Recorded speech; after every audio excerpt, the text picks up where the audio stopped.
ಕರ್ತನಲ್ಲಿ ಪ್ರೀತಿ ಅಂತ ಸೋದರ ಸೋದರಿಯರೇ, ನಾವು ಕಳೆದ ಸತಿ ಆ, ಏನಪ್ಪ ಮಾಡಿದ್ರೆ ಮೆಮೊರಿಯಲ್ ಮೆಡಿಟೇಷನ್ ಸ್ಟಡೀಸಲ್ಲಿ ಒಂದು reprint article number 2449. I have given U an example. ನಾನು ನಿಮಗೆ ಒಂದು ಮಾದರಿ ಬಿಟ್ಟಿದ್ದೀನಿ ಅಂತಂದ್ಬಿಟ್ಟು ಒಂದು ಸಬ್ಮಿಟಿಂಗ್ ನಾವೇನು ಮಾಡಿದ್ರಿ ಸ್ಟಡಿ ಮಾಡ್ತಾ ಬಂದರೆ ಅದರಲ್ಲಿ ಕೆಲವೊಂದು ಪೇಜಸ್ ನಾವೇನು ಮಾಡಿದ್ರಿ ಓದಿದಿರಿ. ಅದನ್ನ ಈ ವಾರ ನಾವೇನು ಮಾಡೋಣ ಕಂಟಿನ್ಯೂ ಮಾಡೋಣ. ನಮಗೆಲ್ಲ ಚೆನ್ನಾಗಿ ಗೊತ್ತಿರಂಗೆ ಇಲ್ಲಿ ಯೇಸು ಕ್ರಿಸ್ತನ ಒಂದು ಹೇಳಂತ ಸಿಚುವೇಶನ್ ಯಾವುದಪ್ಪ ಅಂತಂದ್ರೆ, ಯೇಸು ಕ್ರಿಸ್ತು ಶಿಷ್ಯರುಗಳಿಗೆ ಪಾದ ತೊಳೆಯಂತ ಒಂದು ಸನ್ನಿವೇಶದ ಬಗ್ಗೆ ನಾವೇನ್ ಮಾಡ್ತೀರಿ ಇಲ್ಲಿ ನಾವು ಓದಕ್ ಹೋಗ್ತೀರಿ ಅಲ್ರ.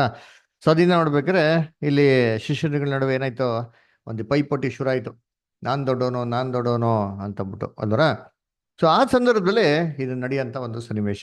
ಸೊ ಅದಕ್ಕೆ ಬ್ಯಾಕ್ ಗ್ರೌಂಡ್ ಬಗ್ಗೆ ನಾವೇನ್ ಮಾಡಿದ್ರಿ ಓದಿದ್ರಿ. ಸೊ ಈ ವಾರ ನಾವೇನ್ ಮಾಡೋಣ, ನಂಗೆ ನಾವು ಕಂಟಿನ್ಯೂ ಮಾಡೋಣ. ಸೊ ಯಾರೆಲ್ಲ ಬ್ರದರ್ಸ್ ಸಿಸ್ಟರ್ಸ್ ನಾವು ಓದ್ತಿರೋ ಆ ಕೈಗಳು ಅವ್ರುಗಳಿಗೆ ಅವಕಾಶಗಳು ಕೊಡಕ್ಕೆ ಅನುಕೂಲ ಆಗ್ಬೋದು. ಕನ್ನಡದಲ್ಲಿ PDF ತಗೊಳ್ಳಿ. PDF ಅಲ್ಲಿ ಪೇಜ್ ನಂಬರ್ 6. ಸೊ ಯಾರೋ ಬ್ರದರ್ಸ್ ಸಿಸ್ಟರ್ಸ್ ಎಲ್ಲ ಓದ್ತೀರಾ? ಯಾರಾದ್ರೂ ಓದೋಕೆ ಇಂಟ್ರೆಸ್ಟ್ ಇರೋ ಬ್ರದರ್ಸ್ ಸಿಸ್ಟರ್ಸ್ ಯಾರು ಇಲ್ವಾ? ಅಯ್ಯೋ, ಏನಪ್ಪ ಒಬ್ರಿಗೆ ಓದಲ್ಲ. ಓದ್ರಿ, ಲಕ್ಷ್ಮೀ ಇಷ್ಟರ್ ಓದಿ. ಇದು ಸ್ಕ್ರೀನ್ ಮೇಲೆ ಇರೋದ ಓದ್ಲಾ ಬ್ರದರ್? ಸ್ಕ್ರೀನ್ ಮೇಲೆ ಓದಿ ಸರ್. ಬಹುಶಃ ಶ್ರೇಷ್ಠತೆಯ ಕುರಿತಾದ ಈ ವಿವಾದವು ಅವರನ್ನು ಈ ಸಂದರ್ಭದಲ್ಲಿ ಅತಿಥಿಗಳಾಗಿ ಪರಿಗಣಿಸದೆ ಮೇಲಿನ ಕೋಣೆಯನ್ನು ಅವರ ಉಪಯೋಗಕ್ಕೆ ಕೊಡಲ್ಪಟ್ಟಿದ್ದರಿಂದ ಹುಟ್ಟಿಕೊಂಡಿರಬಹುದು. ಅತಿಥೇಯರಿಲ್ಲದೆ ಕಾರಣ ಅವರ ಪಾದಗಳನ್ನು ತೊಳೆಯಲು ಯಾವುದೇ ವ್ಯವಸ್ಥೆ ಮಾಡಲಾಗಲಿಲ್ಲ ಮತ್ತು ಅದನ್ನು ನಿರ್ಲಕ್ಷಿಸಲಾಯಿತು. ಮೂಡಣ ದೇಶಗಳಲ್ಲಿ ಪಾದಗಳನ್ನು ತೊಳೆಯುವ ವಿಷಯವು ಕೇವಲ ಗೌರವದ ಮಾತಲ್ಲ, ಅಂದರೆ ಅವಶ್ಯಕತೆಯಾಗಿತ್ತು. ಹವಾಮಾನದ ಉಷ್ಣತೆಯ ತೆರೆದ ರಕ್ಷಣೆಗಳ ಮತ್ತು ರಸ್ತೆಗಳ ಧೂಳಿನಿಂದಾಗಿ ಪ್ರಯಾಣದ ನಂತರ ಮನೆಗೆ ಬಂದಾಗ ಪಾದಗಳನ್ನು ತೊಳೆದು ಆರಾಮಗೊಳಿಸುವುದು ಬಹುತೇಕ ಅನಿವಾರ್ಯವಾಗಿತ್ತು. 12 ಜನರಲ್ಲಿ ಯಾರು ಶ್ರೇಷ್ಠರು ಮತ್ತು ಯಾರು ಇತರರಿಗೆ ಪಾದಗಳನ್ನು ತೊಳೆಯುವ ಕೀಳು ಸೇವೆಯನ್ನು ಮಾಡಬೇಕು ಎಂಬ ಈ ಪ್ರಶ್ನೆಯು ಅವರಲ್ಲಿ ಬಂದಿರುವುದು. ಅವರಲ್ಲಿ ಯಾರು ಸೇವಕನ ಸ್ಥಾನವನ್ನು ತೆಗೆದುಕೊಳ್ಳಲು ಆಸಕ್ತಿ ಹೊಂದಿರಲಿಲ್ಲ ಎಂಬ ಅಂಶವನ್ನು ಸ್ಪಷ್ಟಪಡಿಸುತ್ತದೆ. Thank you sister. ಸೊ ಇಲ್ಲಿ ನೋಡ್ಬೇಕಾದ್ರೆ ಏನಕ್ಕೆ ಶಿಷ್ಯನುಗಳ ನಡುವೆ ವಾದ ವಿವಾದ ಶುರು ಆಯ್ತು, ಏನಕ್ಕೆ ಯೇಸು ಕ್ರಿಸ್ತು ಪಾದನ ತೊಳೆಕೆಲ್ಲ ಶುರು ಮಾಡಿದ್ರು ಅಂತ ನೋಡ್ಬೇಕಾದ್ರೆ, ಕರ್ತನಲ್ಲಿ ಪ್ರೀತಿ ಅಂತ ಸಹೋದರಗಳೇ, ಇಲ್ಲಿ ಯೇಸು ಕ್ರಿಸ್ತು ಏನ್ ಮಾಡ್ತಾರೆ, ಶಿಷ್ಯಗಳಿಗೆ ಒಂದು ಒಂದು ಸ್ಥಳನ ಏನ್ ಮಾಡಿ ನೀವು ಸಿದ್ಧ ಮಾಡಿ ಅಂತ ಹೇಳ್ತಾರೆ. ಯಾಕೆಲೆ ಅಂದ್ರೆ ಧರ್ಮಶಾಸ್ತ್ರದ ಒಂದು ನಿಯಮನೇ ಇತ್ತು. ಏನಪ್ಪ ಅಂದ್ರೆ ಯಾರೋ ಪಸ್ಕ ಮಾಡ್ತಾರೆ ಅಂತಂದ್ರೆ ಅದು ಇಷ್ಟ ಬಂದಿದ್ದ ಜಾಗದಲ್ಲಿ ಏನ್ ಮಾಡಂಗಿಲ್ಲ. ದೇವ್ರು ನೇಮಿಸಿರೋಂಥ ಜಾಗದಲ್ಲಿ ಏನ್ ಮಾಡಬೇಕು ಕುಟುಂಬವಾಗಿ ಏನ್ ಮಾಡ್ಬೇಕು ಅಲ್ಲಿ ಮಾಡಬೇಕು ಅಂದ್ಬಿಟ್ಟು ಒಂದು ನಿಯಮ ಏನಾಗಿತ್ತು ಇತ್ತು, ಧರ್ಮೋಪದೇಶ ಕೊಟ್ಟಾರದನ್ನ. ಸೊ ಅದಕ್ಕೆ ಏನ್ ಮಾಡ್ತಾರೆ, ಯೇಸು ಕ್ರಿಸ್ತು ಶಿಷ್ಯನಿಗೆ ಹೋಗ್ಬಿಟ್ಟು ನೋಡಪ್ಪ ಒಂದು ಒಂದು ಸ್ಥಳ ನೋಡ್ರಿ, ಆ ಸ್ಥಳ ನೀವೇನ್ ಮಾಡಿ ನನ್ಗಾಗಿ ಈ ಪ್ರಭುರಾತ್ರಿ ಪೂಜೆ ಪಸ್ಕನ ಏನ್ ಮಾಡಿ ಸಿದ್ಧ ಮಾಡಿ ಅಂತ ಹೇಳ್ತಾರೆ. ಅದಕ್ಕೆ ಶಿಷ್ಯನ ಏನ್ ಮಾಡ್ತಾರೆ, ಅಲ್ಲಿ ಯಜಮಾನ ಅಂತ ಕೇಳ್ತಾರೆ, ಈ ಸ್ವಾಮಿಗೆ ಇದು ಬೇಕಾಗಿದೆ ಅಂತ ಕೇಳಿದ ತಕ್ಷಣ ಏನ್ ಮಾಡ್ತಾರೆ, ಅವ್ರು ಏನ್ ಮಾಡ್ತಾರೆ, ಆ ಸ್ಥಳ ಏನ್ ಮಾಡ್ತಾರೆ ಬಿಟ್ಕೊಡ್ತಾರೆ. ಈ ಸ್ಥಳ ಯಾವ್ದಪ್ಪ ಅಂದ್ರೆ ಅಪ್ಪರ್ ರೂಮ್ ಮೇಲ್ ಒಂದು ಚಾವಣಿ ಅಂತ ಏನ್ ಮಾಡ್ತಾರೆ ನೋಡ್ತೀರಿ ಅಲ್ಲ. ಅದರಿಂದ ಆ ಓನರು ಆ ಸ್ಥಳನ ಬಿಟ್ಕೊಡ್ತಾನೆ. ಆದ್ರೆ ಆ ಸ್ಥಳನ ಬಂದ್ಬಿಟ್ಟು ಇವ್ರುಗಳನ್ನ ಗೆಸ್ಟ್ ತರ ಏನ್ ಮಾಡಕ್ ಹೋಗಲ್ಲ, ಅವನು ವೆಲ್ಕಮ್ ಮಾಡಕ್ ಹೋಗಲ್ಲ. ಅದರ ನೋಡಿ, ಇಸ್ರೇಲ್ ಏನಪ್ಪ ಪದ್ಧತಿ ಇತ್ತು ಅಂದ್ರೆ, ಯಾರೋ ಒಬ್ರು ಗೆಸ್ಟ್ನ ಮನೆಗೆ ವೆಲ್ಕಮ್ ಮಾಡ್ತಾರೆ ಅಂತಂದ್ರೆ ಆ ಗೆಸ್ಟ್ನ ಮನೆಯೊಳಗೆ ಕರೆದಿದ್ಮೇಲೆ ಏನ್ ಮಾಡ್ಬೇಕು ಅಂತಂದ್ರೆ, ಅವ್ರು ಫಸ್ಟ್ ಅವ್ರ ಪಾದಗಳನ್ನ ಮಾಡ್ಬೇಕು ತೊಳಿಬೇಕಂದ್ರೆ, ಮನೆಯೊಳಗೆ ಕರೆಯೋದಕ್ಕಿಂತ ಮುಂಚೆ, ಮನೆಗೆ ಕರೆದಿದ್ಮೇಲೆ ಮನೆಯೊಳಗೆ ಬರೋದಕ್ಕಿಂತ ಮುಂಚೆ ಅವ್ರು ಕೈ ಕಾಲು ತೊಳೆಯಂತ ಪದ್ಧತಿ ಏನಾಗಿತ್ತು ಅಲ್ಲಿತ್ತು. ಇಲ್ಲಿ ಓನರು ಏನ್ ಮಾಡ್ತಾರೆ, ಸ್ಥಳನ ಏನ್ ಮಾಡ್ತಾನೆ ಬಿಟ್ಕೊಡಕ್ಕೆ ಅಗ್ರಿ ಮಾಡ್ತಾನೆ ಅಷ್ಟೇ ಹೊರತು ಅವನ್ನ ಗೆಸ್ಟ್ ತರ ಏನ್ ಮಾಡಕ್ ಹೋಗಲ್ಲ, ಅವ್ರನ್ನ ವೆಲ್ಕಮ್ ಮಾಡೋದಕ್ಕೆ ಹೋಗಲ್ಲ. ಅದರಿಂದ ಏನ್ರಿ ಇಲ್ಲಿ ಕಾಲ್ ತೊಳೆಯೋದಕ್ಕೆ ಏನ್ರಿ ಓನರ್ಗಾಗ್ಲಿ ಬೇರೆ ಯಾರಿಗೂ ಏನಾಗ್ಲಿ ಅವನ ಅವಕಾಶ ಇರ್ಲಿಲ್ಲ. ಹಂಗ್ರೆ ಈ ಕೆಲಸ ಯಾರು ಮಾಡಬೇಕು ಅಂತಂದ್ರೆ ಏನ್ರಿ, ಅದು ಒಂದು ಓಪನ್ ಆಪರ್ಚುನಿಟಿ, ಯಾರು ಬೇಕಾದ್ರೂ ಮಾಡ್ಬೋದಾಗಿತ್ತು. ಶಿಷ್ಯನ್ರಲ್ಲಿ ಯಾರು ಬೇಕಾದ್ರೂ ಮಾಡ್ಬೋದು. ಆದ್ರೆ ಇದನ್ನ ಮಾಡೋರು ಏನ್ ಮಾಡ್ಬೇಕು ಅಂತಂದ್ರೆ ಏನ್ರಿ, ಎಲ್ಲಾರ ಪಾದಗಳನ್ನೇ ಮಾಡ್ಬೇಕು ತೊಳಿಬೇಕು. ಹೇಗೆ ಗೆಸ್ಟ್ ಒಬ್ರನ್ನ ಗೆಸ್ಟ್ಗಳನ್ನ ವೆಲ್ಕಮ್ ಮಾಡ್ತಾರೆ ಅಂದರೆ ಅವ್ರು ಏನು ಮಾಡ್ತಾಯಿದ್ರು, ಅತಿಥಿಗಳನ್ನ ವೆಲ್ಕಮ್ ಮಾಡ್ಬೇಕಾರೆ ಮನೆಯವರಂಥ ಒಬ್ಬ ವ್ಯಕ್ತಿ ಅವ್ರ ಎಲ್ಲಾರ ಕಾಲನ್ನು ತೊಳೆಯೋದಕ್ಕೆ ಏನು ಮಾಡ್ತಾಯಿದ್ರು, ಅದು ಅನುಕೂಲ ಮಾಡಿಕೊಡ್ತಿದ್ರು.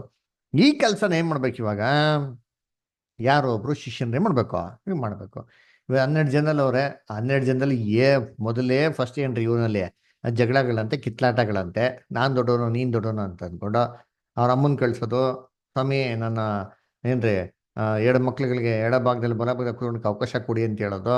ಈ ಥರ ಆಲ್ರೆಡಿ ಅವ್ರಲ್ಲಿ ಸಾಕಷ್ಟು ಡಿಬೇಟ್ ಇರೋದ್ರಿಂದ ಏನ್ರಿ ಯಾರು ಮುಂದಾಗಿಲ್ಲ, ಅಯ್ಯೋ ನಮ್ಗೇನಾಗಬೇಕು ನಡಿ ಅಂತಂದ್ಬಿಟ್ಟು. ಅದು ಸಾಲಿದ್ಕೆ ಯೇಸು ಕ್ರಿಸ್ತು ಕೂಡ ಏನು ಮಾಡ್ಬಿಟ್ರ, ಕಾಲು ತೊಳೆಯೋದ್ ಬಗ್ಗೆ ಏನೂ ಹೇಳಲಿಲ್ಲ ಇಲ್ಲ, ಸೀದಾ ಏನು ಮಾಡ್ಬಿಟ್ರು, ಕಾಲು ತೊಳೆದಿರಾ ಹೋಗ್ಬಿಟ್ರು ಅಲ್ದರ.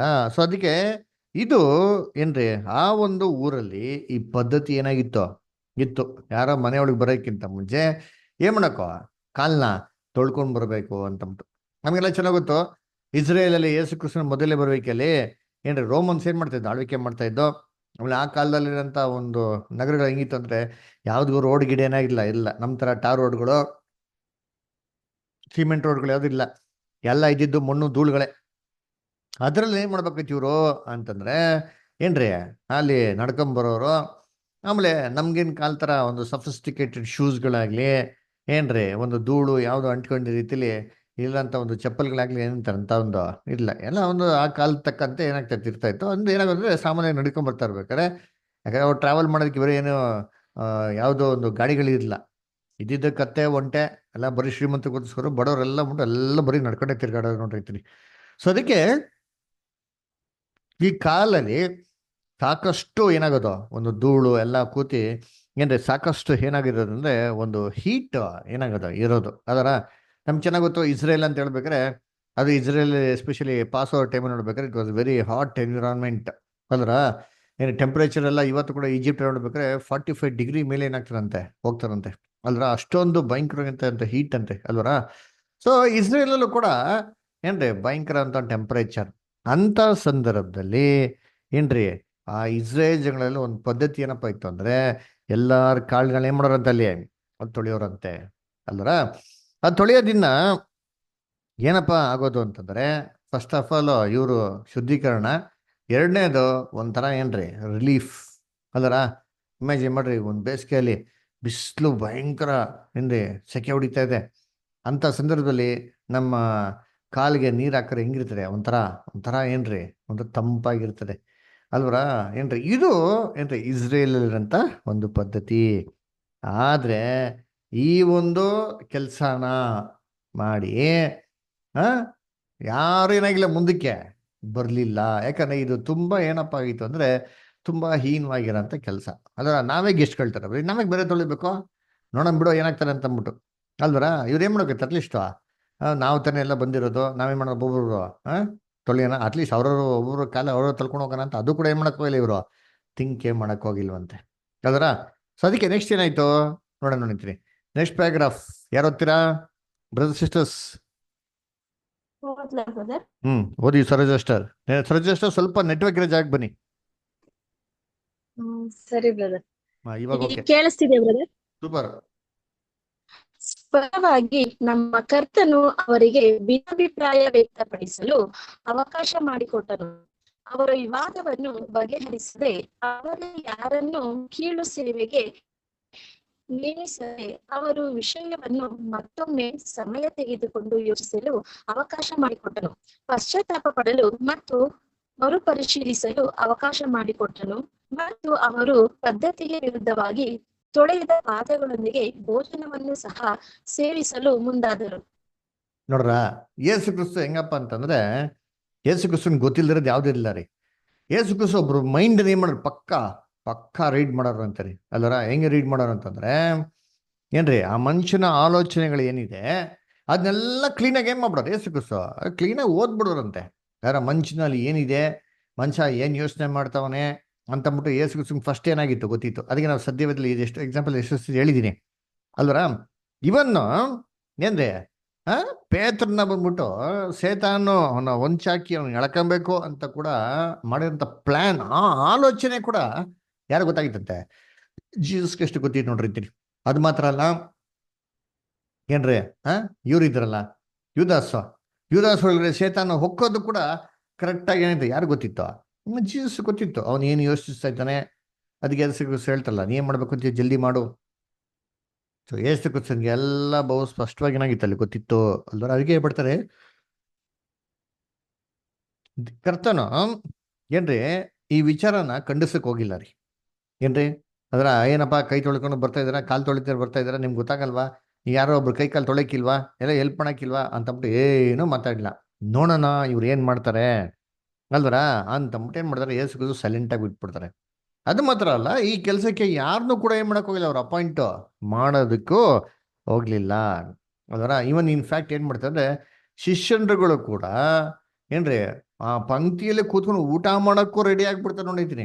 ಅಲ್ಲಿವರೆಗೂ ಯೇಸು ಕ್ರಿಸ್ತ ಏನ್ ಮಾಡ್ತಾರೆ ಅಂತಂದ್ರೆ ಇವ್ರಿಗೆ ಏನಂದೇನೋ ಮಾತಾಡೋದಿಲ್ಲ. ನೋಡೋಣ ಇವ್ರು ಏನ್ ಮಾಡ್ತಾರೆ ಅಂತಂದ್ಬಿಟ್ಟು ಅಲ್ವರ. ಅದಕ್ಕೆ ನೋಡ್ರಿ ಇದನ್ನೇ ಬೈಬಲಲ್ಲಿ ಈ ಥರ ಎಷ್ಟೋ ಕೇಸಸ್ಗಳೇನಾಗಿದೆ ನಮ್ಗೆ ತುಂಬಾ ಇದೆ ರೀ. ಕೆಲವು ವಿಚಾರಗಳನ್ನ ದೇವ್ರು ಏನ್ ಮಾಡ್ತಾರೆ ಅಂದ್ರೆ ನಾವ್ ಏನ್ ಮಾಡ್ತೀರಿ ಅಂತಂದ್ಬಿಟ್ಟು ಏನ್ ಮಾಡ್ತಾರೆ, ಅಬ್ಸರ್ವೇಷನ್ಗೋಸ್ಕರ ಏನ್ ಮಾಡ್ತಾರೆ ದೇವ್ರು ಬಿಡ್ತಾರೆ ಅಲ್ವರ. ಈಡೇನ್ ತೋಟದಲ್ಲಿ ನೋಡ್ಬೇಕಾದ್ರೆ ಏನ್ರಿ ಏವಾಳ್ನ ಸೇತಾನ ವಂಚಿಸ್ತಾರೆ ಅಲ್ವರ. ಇವಾಗ ಏವಾಳ್ನ ಸೇತಾನ ವಂಚಿಸೋದು ದೇವ್ರಿಗೆ ಗೊತ್ತಿರ್ಲಿಲ್ವಾ ಅಂದ್ರೆ ದೇವ್ರು ಚೆನ್ನಾಗಿ ಗೊತ್ತಿತ್ತು. ಎಲ್ಲ ಆಗಿದ್ಮೇಲೆ ದೇವ್ರು ಏನ್ ಬಂದು ಕೇಳ್ತಾರೆ, ಆ ಎಲ್ಲಿ ಇದ್ದೀರಾ? ಆದಾಮ್ ಮತ್ತೆ ಏವಾಳಿಗೆ ಏನ್ ಕೇಳ್ತಾರೆ, ಎಲ್ಲಿ ಇದ್ದೀರಾ ಅಂತ ಕೇಳ್ತಾರೆ. ಪೊದೆಯಿಂದ ಬೊಚ್ಚಿಡ್ಸ್ಕೊಂಡಿರ್ತಾರೆ. ಹಾಗೆ ಹೇಳ್ತಾರೆ, ತಿನ್ಬಾರ್ದಾಗಿರೋಂಥ ಹಣ್ಣ ಏನು ನೀವು ತಿಂದ್ರಾ ಅಂತ ಏನ್ ಮಾಡ್ತಾರೆ ದೇವ್ರು ಕೇಳ್ತಾರೆ. ಯಾಕೆ ತಿಂದ್ರಾ ಅಂತ ಕೇಳೋದು? ಏನು ದೇವ್ರಿಗೆ ಗೊತ್ತಿಲ್ವಾ? ತಿಂದವ್ರು ತಾನೆ, ಅದೇ ನೀನು ಕೇಳೋದು ಅಲ್ಲ. ಡೈರೆಕ್ಟಾಗಿ ಕೇಳ್ಬೋದಲ್ಲ ದೇವರು, ಏನಪ್ಪ ಮಾಡಿದ್ರಿ, ತಿಂದ್ರಾ ಅಂತ ಹೇಳೋ ಬದಲು ಯಾಕೆ ತಿಂದ್ರಿ, ನಿಮ್ಗೆ ಯಾರು ಹೇಳಿದ್ರು ತಿನ್ನೋದಿಕ್ಕೆ, ನಾನು ಹೇಳಿದ್ದಾನೆ ಮಾಡ್ಬೇಡ ಅಂತ ಕೇಳ್ಬೋದಿಲ್ಲ, ಯಾಕೆ ಕೇಳಿಲ್ಲ? ಅದು ಬದಲಾಗಿ ಏನ್ರಿ ತಿನ್ಬಾರ್ದಂತ ಹಣ್ಣ ತಿಂದ್ರಾ ಅಂತ ಒಂದು ಕ್ವಶನ್ ಆಗ್ತಾರೆ. ಏನ್ರಿ ನೋಡೋಣ ಇವ್ರು ಏನ್ ರಿಯಾಕ್ಟ್ ಮಾಡ್ತಾರೆ ಅಂತಂದ್ಬಿಟ್ಟು ಅಲ್ವರ. ಯಾವಾಳ ಹಣ್ಣು ತಿನ್ಬೇಕಾದ್ರು ಕೂಡ ದೇವ್ರು ಏನು ತಡೆಯೋದಿಕ್ಕೆ ಹೋಗಲ್ಲ ರೀ. ಫ್ರೀ ವಿಲ್ ಬಿಟ್ರು. ಯಾಕೆ ಫ್ರೀ ವಿಲ್ ಬಿಟ್ಟಿದ್ದು ಅಂತಂದ್ರೆ ಆ ಸ್ವಂತ ಚಿತ್ತದಿಂದ ಮನಸ್ಪೂರ್ವಕವಾಗಿ ಯಾರು ದೇವ್ರ ಕಡೆಗೆ ಬರ್ತಾರೋ, ಯಾರು ದೇವ್ರನ್ನ ಆರಾಧಿಸ್ತಾರೋ ದೇವ್ರಿಗೆ ಅಂಥವ್ರೇ ಬೇಕಾಗಿರೋದ್ರಿ. ಅದಕ್ಕೆ ನಾವು ಯೋಹನ 4:24 ನೋಡ್ತಿಲ್ಲ ಏನಂತಾರೆ, ದೇವರು ಆತ್ಮಸ್ವರೂಪನು ಆತನನ್ನು ಆರಾಧಿಸೋರು ಆತ್ಮಿಕ ರೀತಿಯಲ್ಲಿ ಸತ್ಯದ ತಕ್ಕ ಹಾಗೆ. ಅದರ ಅಂದ್ರೆ ಏನು ಸತ್ಯ ತಕ್ಕ ಹಾಗೆ, ಅದರ ನಿಜವಾಗಿಯೂ ಅದರ ನಿಷ್ಠಾವಂತನಾಗಿಯೂ ಮನಸ್ಪೂರ್ವಕವಾಗಿಯೂ ಏನ್ರಿ ದೇವ್ರನ್ನ ಆರಾಧಿಸೋರಾಗಿರ್ಬೇಕಂತ. ದೇವ್ರಿಗೆ ರೋಬೋಟ್ಗಳೇನಾಗಿಲ್ಲ, ಬೇಕಾಗಿಲ್ಲ ಅಲ್ವರ. ಅದಕ್ಕೆ ಇಲ್ಲೂ ಕೂಡ ಏನ್ ಮಾಡ್ತಾರೆ, ನೋಡೋಣ ಏನ್ ಮಾಡ್ತಾರೆ ಶಿಷ್ಯನ್ರು, ಇವ್ರು ಏನ್ ಮಾಡ್ತಾರೆ ಇದ್ರು ನೋಡೋಣ ಅಂತ ಮಾಡ್ತಾರೆ. ಪರೀಕ್ಷೆ ಏನ್ ಮಾಡ್ತಾರೆ ಅದರ. ಅದಕ್ಕೆ ನೋಡ್ಬೇಕಾದ್ರೆ ಏನ್ರಿ ಈ ಪರೀಕ್ಷೆಯಲ್ಲಿ ಶಿಷ್ಯನ್ರು ಎಲ್ಲರೂ ಫೇಲ್ ಆದ್ರು. ಒಬ್ರು ಕೂಡ ಏನಾಗಿಲ್ಲ, ಮುಂದಕ್ಕೆ ಬರ್ಲೇ ಇಲ್ಲ ಅಲ್ವರ. ಅದಕ್ಕೆ ನೋಡ್ಬೇಕಾದ್ರೆ ಒಬ್ರಿಂದ ಒಬ್ರು ಏನಾಗಂತೆ ಪೈಪೋಟಿ, ಕಾಂಪಿಟೇಷನ್ ಸ್ಪಿರಿಟ್ ಏನಾಗಿದ್ದರಂತೆ ಇದ್ದರಂತೆ ಅದರ. ಸೊ ಅದಕ್ಕೆ ನೋಡಿ ನೆಕ್ಸ್ಟ್ ಏನೈತಂತೆ, ನೆಕ್ಸ್ಟ್ ಪ್ಯಾರಾಗ್ರಾಫ್ ಓದೋಣ. ನೆಕ್ಸ್ಟ್ ಪ್ಯಾರಾಗ್ರಾಫ್ ಯಾರು ಓದ್ತೀರಾ? ಬ್ರದರ್. ಅನು ಸಿಸ್ಟರ್ ಓದ್ತೀರಾ? ಆಗ ಏಸು ಊಟವನ್ನು ಬಿಟ್ಟು ಎದ್ದು ಹೊದ್ದಿದ್ದ ಮೇಲೊದಿಕೆಯನ್ನು ತೆಗೆದಿಟ್ಟು ಕೈಪಾಡವನ್ನು ತಕ್ಕೊಂಡು ನಡುವಿಗೆ ಕಟ್ಟಿಕೊಂಡು ನೀರಿಗಾಗಿ ಒಂದು ಹೂಜಿಯನ್ನು ಮತ್ತು ಬೋಗಣೆಯನ್ನು ತೆಗೆದುಕೊಂಡು ನೀರನ್ನು ಸುರಿಯಲು ಮತ್ತು ತನ್ನ ಶಿಷ್ಯರ ಪಾದಗಳನ್ನು ತೊಳೆಯಲು ಪ್ರಾರಂಭಿಸಿದನು. ಮೂಡಣದವರು ನೀರನ್ನು ಬೋಗಣಿಗೆ ಸುರಿದು ನೀರಲ್ಲಿ ಪಾದವನ್ನು ಇಡುವುದು ಪದ್ಧತಿಯಾಗಿರಲಿಲ್ಲ. ಆದರೆ ತೊಳೆಯಬೇಕಾದ ಪಾದದ ಮೇಲೆ ನೀರನ್ನು ಸುರಿಯುತ್ತಿದ್ದರು. ಹೀಗಾಗಿ ಪ್ರತಿಯೊಬ್ಬರಿಗೂ ಶುದ್ಧ ನೀರು ಸಿಕ್ಕಿತು ಮತ್ತು ಸ್ವಲ್ಪ ನೀರು ಮಾತ್ರ ವ್ಯರ್ಥವಾಯಿತು. ಏಕೆಂದರೆ ಅಲ್ಲಿ ನೀರು ನಮಗಿಂತ ಹೆಚ್ಚು ವಿರಳವಾಗಿದೆ ಮತ್ತು ಅಮೂಲ್ಯವಾಗಿದೆ. ಮೂಡಣ ದೇಶದಲ್ಲಿ ನಾವು ಈಗಿನ ಕಾಲದಲ್ಲಿ ಬಳಸುವಂತಹ ಮೇಜುಗಳು ಮತ್ತು ಕುರ್ಚಿಗಳು ಬಳಕೆಯಲ್ಲಿ ಇರಲಿಲ್ಲ ಎಂಬುದನ್ನು ನಾವು ನೆನಪಿನಲ್ಲಿಡಬೇಕು. ಇದಕ್ಕೆ ವಿರುದ್ಧವಾಗಿ ಮೇಜುಗಳು ಕೆಳಮಟ್ಟದ್ದಾಗಿದ್ದವು ಮತ್ತು ಕುದುರೆ ಲಾಳದ ಆಕಾರದಲ್ಲಿದ್ದವು ಮತ್ತು ಕುಳಿತವರು ನಿಜವಾಗಿಯೂ ಒರಗಿಕೊಂಡು ಮೇಜಿನ ಮೇಲೆ ಮಲಗುತ್ತಿದ್ದರು. ಎಡ ಮೊಣಕೈಯನ್ನು ದಿಂಬು ಮತ್ತು ದಿವಾನಿನ ಮೇಲೆ ಇರಿಸುತ್ತಿದ್ದರು. ಅವರ ತಲೆಗಳು ಕುದುರೆ ಲಾಳದ ಒಳಭಾಗಕ್ಕೆ ಇದ್ದವು. ಅಲ್ಲಿ ಆಹಾರಕ್ಕಾಗಿ ಸ್ಥಳಾವಕಾಶವಿತ್ತು ಮತ್ತು ಸೇವಕನು ಒಳಗೆ ಹೋಗಿ ಆಹಾರವನ್ನು ಇಡಲು ಸ್ಥಳವಿತ್ತು. ಹೀಗಾಗಿ ಪಾದಗಳು ಹಿಂದಕ್ಕೆ ಚಾಚಿಕೊಂಡಿರುವುದು ಕಂಡುಬರುತ್ತದೆ ಮತ್ತು ಊಟ ಮಾಡುತ್ತಿದ್ದವರಿಗೆ ತೊಂದರೆಯಾಗದಂತೆ ಸುಲಭವಾಗಿ ತಲುಪಬಹುದಾಗಿತ್ತು. Thank you sister. ಸರಿ ನೋಡ್ಬೇಕಾದ್ರೆ ಇವಾಗ ಯಾರು ಏನೋ ಮುಂದಕ್ಕೆ ಬರ್ದಿರೋ ಸಂದರ್ಭದಲ್ಲಿ ಯೇಸು ಕ್ರಿಸ್ತ ಏನ್ ಮಾಡ್ತಾರೆ, ಸರಿಯಪ್ಪ ಅಂತ ಏನ್ ಮಾಡ್ತಾರೆ, ಅವರೇ ಎದ್ದುಬಿಟ್ಟು ಸೀದಾ ಏನು ಮಾಡ್ತಾರೆ, ತನ್ನ ಒಂದು ನಿಲುವಂಗಿನ ಕಟ್ಕೊಂಡು ಏನು ಮಾಡ್ತಾರೆ, ಒಂದು ಬೌಲ್ ತಗೊಂಡು ಒಂದು ಟವಲ್ ತಗೊಂಡು ಏನು ಮಾಡ್ತಾರೆ, ಎಲ್ಲ ಕಾಲುಗಳು ಏನು ಮಾಡ್ತಾರೆ ತೊಳೆದಿಕ್ಕೆ ಶುರು ಮಾಡ್ತಾರೆ. ಅದರ ಹೇಗಪ್ಪ ತೊಳೆದ್ರು ಅಂತಂದರೆ ಏನ್ರಿ, ಇವಾಗ ಇಸ್ರೇಲಲ್ಲಿ ಈ ಕಾಲು ತೊಳೆಯಂಥ ಪದ್ಧತಿ ಹೇಗಪ್ಪ ಇತ್ತು ಅಂತಂದರೆ ಏನ್ರಿ, ಇವಾಗೆಲ್ಲ ಏನು ಮಾಡ್ತಾರೆ ಸಾಮಾನ್ಯವಾಗಿ, ಏನ್ರಿ ಇವಾಗೆಲ್ಲ ನೀವು ಆ ಕಡೆ ಎಂತಾರೆ ಈ ಒಂದು ಮಿಡಲ್ ಈಸ್ಟ್ ಕಂಟ್ರೀಸ್ಗೆಲ್ಲ ಹೋದ್ರೆ ಏನು ಮಾಡ್ತಾರೆ ಅಂತಂದರೆ ಒಂದು ಪಾತ್ರೆಲಿ ನೀರು ಕೊಟ್ಬಿಡ್ತಾರೆ. ಆ ಪಾತ್ರೆಲಿ ಏನು ಮಾಡೋದು, ಹಿಂಗೆ ಕೈ ಕಾಲು ತೊಳ್ಬಿಡೋದು. ಪಿಲಾತ್ ತೊಳೆದ್ನಲ್ಲ, ಚೆನ್ನಾಗಿ ಅರ್ಥ ಆಯ್ತಾರ. ಪಿಲಾತ್ ಏನು ಮಾಡ್ತಾನೆ, ಯೇಸು ಕ್ರಿಸ್ತನಿಗೆ ದಂಡನೆ ಕೊಡ್ಬೇಕಾರೆ, ಅಯ್ಯೋ ನನಗೂ ಇದಕ್ಕೆ ಸಂಬಂಧ ಇಲ್ಲ ಅಂತ ಏನು ಮಾಡ್ತಾನೆ, ಒಂದು ಬೌಲಲ್ಲಿ ನೀರು ತರಿಸ್ತಾನೆ. ಆ ನೀರಲ್ಲಿ ಏನು ಮಾಡ್ತಾನೆ, ಕೈನ ತೊಳೆದ್ಬಿಡ್ತಾನೆ. ನೀರು ಆಡಿತ್ತು, ನೀರಿಗೆ ಕೈ ಎದ್ದು ಬಿಡ್ತಾನೆ. ಅದರ ಸೊ ಇಲ್ಲಿ ಒಂದು ಏನು ಕೆಲ ಜಾಗದಲ್ಲಿ ಏನು ಮಾಡೋರು, ಈ ಥರ ಮಾಡೋರು ಏನು ಮಾಡೋರು ಅಂತಂದರೆ ಒಂದು ಒಂದು ಪಾತ್ರೆಯಲ್ಲಿ ನೀರು ಇಕ್ಬಿಟ್ಟು ಹಾಕ್ತಾರೆ. ಆ ನೀರಲ್ಲೇ ಕಾಲು ಅದ್ಬಿಟ್ಟು ಡೈರೆಕ್ಟಾಗಿ ಅದ್ಬಿಟ್ಟು ಏನು ಮಾಡೋದು, ಆ ಡೈರೆಕ್ಟಾಗಿ ಹಂಗೆ ತೊಳೆದ್ಬಿಡೋದು ನೋಡ್ರಿ ಇರ್ತೀನಿ. ಅಂದ್ರೆ ಈ ಥರ ಕೆಲಸ ಏನಪ್ಪ ಮಾಡ್ತಾ ಇದ್ರು ಅಲ್ಲಿ ಕೆಲವು ಜಾಗದಲ್ಲಿ ಮಾಡ್ತಾ ಇದ್ರು ನೋಡ್ತೀನಿ. ಇವಾಗ ನೋಡ್ಬೇಕಾದ್ರೆ ಆ್ಯಕ್ಚುಲಿ ಮುಸ್ಲಿಮ್ಸ್ ಎಲ್ಲ ಏನ್ರಿ ಮಾಡೋದು, ಇದೇ ಥರ ಮಾಡ್ತಾರೆ. ಅದರ ಅದೇ ನೀರಲ್ಲಿ ಇನ್ನೊಬ್ರು ತೊಳೆಯೋದು, ಅದೇ ಇನ್ನೊಬ್ರು ತೊಳೆಯೋದು, ಈ ಥರ ಇನ್ನೊಬ್ರು ತೊಳೆಯೋದು, ಈ ಥರ ಕೂಡ ಮಾಡ್ತಾರೆ. ಅದರ ಅದಕ್ಕೆ ಅದು ಏಸು ಕ್ರಿಸ್ತು ಹಿಂಗೆ ಮಾಡಿಲ್ವಂತೆ. ಏಸು ಕ್ರಿಸ್ತು ಏನಪ್ಪ ಮಾಡೋದು ಅಂತಂದರೆ ಏನ್ರಿ, ಒಬ್ಬೊಬ್ಬರು ಕಾಲ್ಗಳನ್ನ ಪ್ರತ್ಯೇಕವಾಗಿ ಪಾತ್ರೆಯಲ್ಲಿ ಇಟ್ಟು ಅವ್ರವ್ರಿಗೆ ಒಂದೊಂದೇ ಗ್ಲಾಸಲ್ಲಿ ನೀರು ಹಾಕಿ ಕಾಲನ್ನ ಏನು ಮಾಡಂತೆ ಶುಭ್ರ ಮಾಡಿದ್ರು ಅಂತ ಹೇಳ್ತಾರೆ. ಇದರಿಂದ ಏನಪ್ಪ ಬೆನಿಫಿಟ್ ಆಗ್ತಿರ್ತಾರೆ, ಪ್ರತಿಯೊಬ್ಬ ವ್ಯಕ್ತಿಗೂ ಪ್ಯೂರ್ ವಾಟರ್ ಏನಾಗೋದು ಸಿಕ್ಕೋದು, ಮತ್ತೊಬ್ಬರು ಕಾಲಲ್ಲಿ ಬರೋಂಥ ಒಂದು ಧೂಳಾಗ್ಲಿ ಅಥವಾ ಏನಾರ ಒಂದು ಕಲ್ಮಶಗಳಾಗಲಿ ಇದು ಮತ್ತೊಬ್ಬರಿಗೆ ಏನಾಗ್ತಿರಲ್ಲ ಅಲ್ಲಿ ಸೇರ್ತಾ ಇರಲ್ಲ ನೋಡ್ರೈತೀನಿ. ಅದರ ಸೊ ಈಚ್ ಅಂಡ್ ಎವ್ರಿ ಪರ್ಸನ್ಸ್ಗೆ ಇಂಡಿವಿಜುವಲ್ ಆಗಿ ಏನಾಗೋದು ಅಲ್ಲಿ ಸಿಕ್ಕೋದು. ಅದು ಮಾತ್ರ ಅಲ್ಲ, ಇದರಿಂದ ಏನಂತ ಹೇಳ್ತಾರೆ ಅಂತಂದ್ರೆ ಲೆಕ್ಕ ನೋಡ್ಬೇಕಾದ್ರೆ ಏನ್ರಿ, ಒಂದು ನೀರಿನ ಬಳಕೆ ಕೂಡ ಏನಾಗ್ತಾ ಇತ್ತು, ಕಮ್ಮಿ ಆಗ್ತಾ ಇತ್ತು ಅಂತ ಏನ್ ಮಾಡ್ತಾರೆ ಅಲ್ಲಿ ಹೇಳ್ತಾರೆ. ಅದರ ಆಮೇಲೆ ಇಸ್ರೇಲ್ ಜನಗಳು ಇದನ್ನ ಯಾವ ತರ ಅವರು ಪದ್ಧತಿ ಇತ್ತು, ಯಾವ ತರ ಅವರು ಊಟಕ್ಕೆ ಕೂತ್ಕೊಂತಾ ಇದ್ರು ಅಂತಂದ್ರೆ ಏನ್ರಿ, ಒಂದು ಸೆಂಟ್ರಲ್ಲಿ ಒಂದು ಟೇಬಲ್ ಇರೋದು. ಆ ಸೆಂಟ್ರಲ್ ಟೇಬಲ್ ಅಲ್ಲಿ ಎಲ್ಲಾರಿಗೂ ಅಂತ ಊಟ ಏನ್ ಮಾಡೋರು ಇಟ್ಟಿರೋರು, ಸುತ್ತಲೂ ಏನ್ ಮಾಡಿರೋರು ಅದಕ್ಕೆ ಒಂದು ಚಿಕ್ಕದಾಗಿ ಒಂದು ಬೆಂಚ್ ತರ, ಒಂದು ಚಿಕ್ಕ ಬೆಂಚ್ ತರ ಹಾಕಿರೋದು. ಹೇಗೆ ಅಂತಂದ್ರೆ ಇವಾಗ ನಾವು ಏನ್ರಿ ನರ್ಸರಿ ಸ್ಕೂಲ್ಗೆ ಏನೋ ಹೋದ್ರೆ ಏನು ಮಾಡೋದಿಲ್ಲ ನೋಡ್ಬೋದು. ಇಲ್ಲಾಂದ್ರೆ ನೀವು ಯಾವ್ದಾರ ಒಂದು ಮುಸ್ಲಿಮ್ಸ್ ಹೋಟ್ಲುಗಳಿಗೆ ಹೋದ ಅಂತಂದ್ರೆ ಮುಸ್ಲಿಮ್ಸ್ ಹೋಟ್ಲುಗಳಿಗೆ ಕೂಡ ಈ ಥರ ಇವತ್ತು ಕೂಡ ಏನೋ ಪದ್ಧತಿ ಇದೆ. ಹೇಗನ್ ಪದ್ಧತಿ ಅಂದರೆ ಸುತ್ತಲೂ ದಿವಾನ್ ಹಾಕ್ಬಿಡ್ತಾರೆ. ಯಾರ ಎಲ್ಲ ಕೂತ್ಕೊಂಡು ಸಾಲವಾಗಿ ಹಂಗೆ ಮಲ್ಕೊಂಡು ದಿವಾನ್ ಮೇಲೆ ಹಿಂಗೆ ತಲೆ ಇಟ್ಕೊಂಡು ರೆಸ್ಟ್ ಮಾಡ್ಕೊಂಡೇ ಮಾಡೋದು, ಊಟ ಮಾಡ್ಬೋದು. ಅದರ ಆಲ್ಮೋಸ್ಟ್ ಅರ್ಧಕ್ಕರ್ಧ ಮಲ್ಕೊಂಡಂಗೆ ಇರ್ತಾರೆ, ರಿಕ್ಲೈನಿಂಗ್ ಪೊಸಿಷನ್ ಥರ. ಅದರ ಅವಾಗ ಕಾಲು ಏನಾಗೋದು ಅಂತಂದ್ರೆ ಕಾಲು ಹೊರಗಡೆ ಏನಾಗೋದು ಚಾಚೋದು ನೋಡ್ರಿ ಅಂತೀನಿ. ಅದರ ಅಂದರೆ ಆ ದಿವಾನ್ ಮುಂದಕ್ಕೆ ತಲೆ ಇಡೋದು, ಅದರ ಕೈ ಮೇಜ್ ಮೇಲೆ ಹೋಗೋದು, ಹಿಂದಕ್ಕೆ ಭಾಗ ಬಂದ್ಬಿಟ್ಟು ಕಾಲೇನಾಗೋದು ದಿವಾನಿಂದ ಹೊರಗಡೆ ಹೋಗೋದು ನೋಡಿರ್ತೀನಿ. ಅದರ ಅವಾಗ ಎಲ್ಲಾರ ಕಾಲುಗಳು ಏನಿರ್ತಾರಲ್ಲ ಹೊರಗಡೆ, ದಿವಾನಿಂದ ಹೊರಗಡೆ ಇತ್ತು ರೌಂಡಾಗಿ ಹೆಂಗೆ ಕೂತ್ಕೊಂಡಂತೆಲ್ಲ ಶಿಷ್ಯನುಗಳು.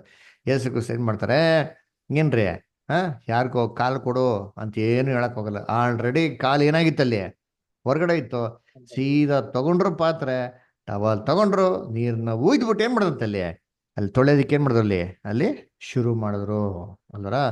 ಸೊ ಯಾಕಂದ್ರೆ ಇಸ್ರೇಲ್ ಅಲ್ಲಿರೋಂಥ ಒಂದು ಕಸ್ಟಮ್ಸ್ ಏನಾಗಿತ್ತು ಅಲ್ಲಿತ್ತು.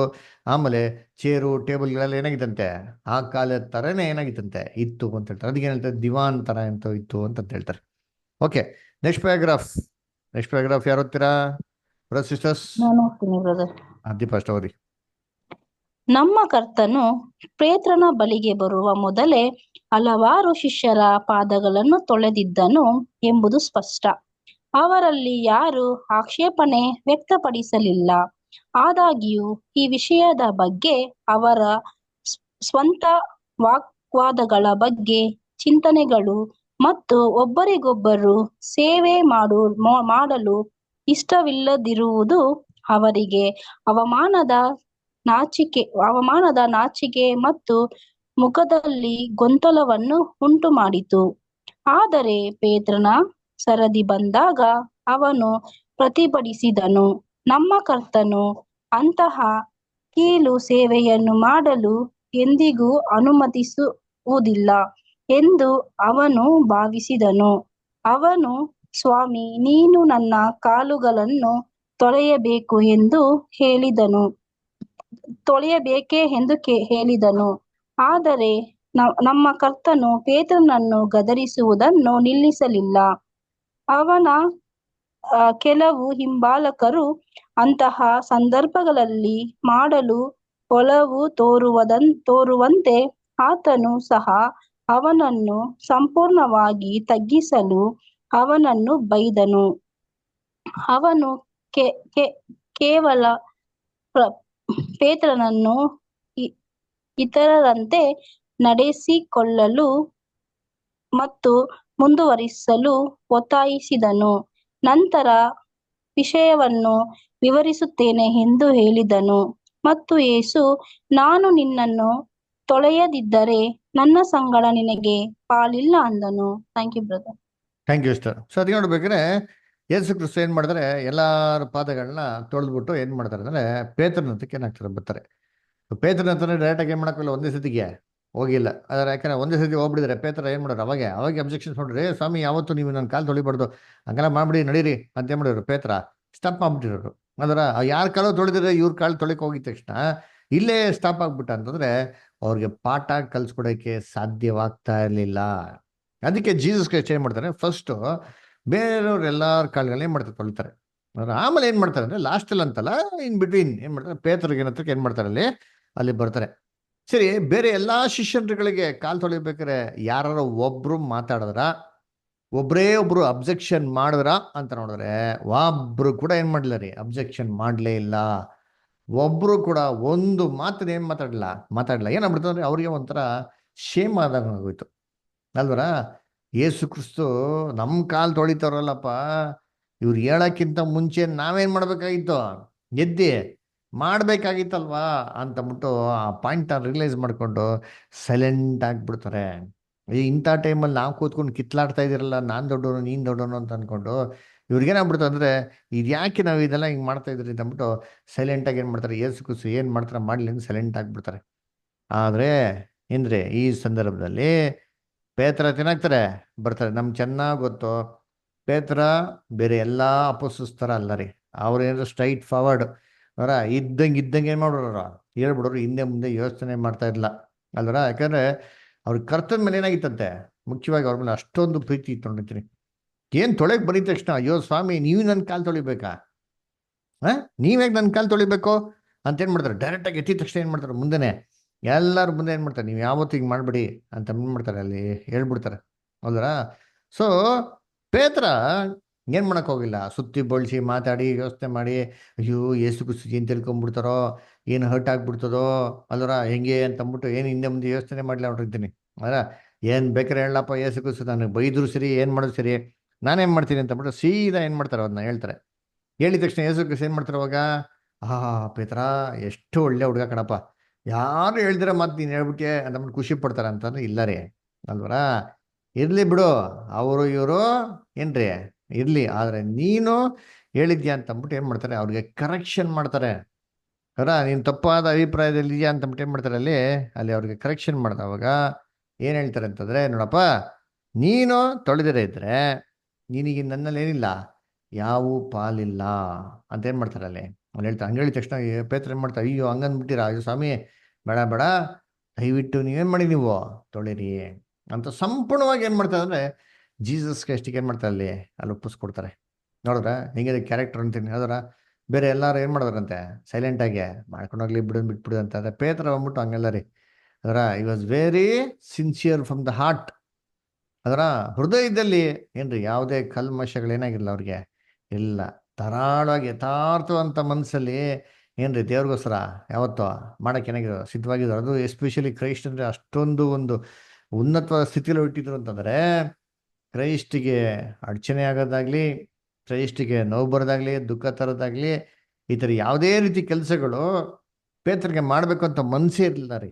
ಯಾವಾಗೂ ಯೇಸು ಕ್ರಿಸ್ತನಿಗೆ ಏನಾಗಬೇಕು, ಒಂದು ಗೌರವ ಕೊಡಬೇಕು, ಯೇಸು ಕ್ರಿಸ್ತನ ಉನ್ನತವಾಗಿ ನೋಡಬೇಕು ಅಂತಂದ್ಬಿಟ್ಟು ಯೇಸು ಕ್ರಿಸ್ತನ ತುಂಬ ಹೈ ಒಂದು ಸ್ಟ್ಯಾಂಡರ್ಡಲ್ಲಿ ಮಾಡಿದ್ರು ಅವ್ರು ಇಟ್ಟಿದ್ರು.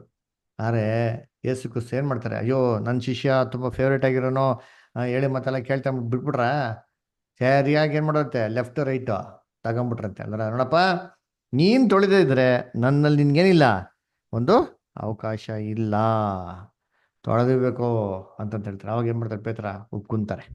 ಓಕೆ, ನೆಕ್ಸ್ಟ್ ಪ್ಯಾರಾಗ್ರಾಫ್ ಯಾರು ಓದ್ತೀರಾ?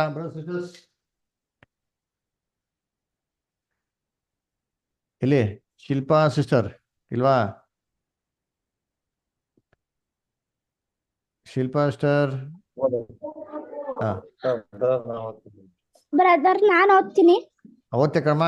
ಆಯ್ತದ ದೊಡ್ಡದು ಪ್ಯಾರಾಗ್ರಾಫ್ ಓದೋಕೆ ಆಯ್ತದ? ಓದು.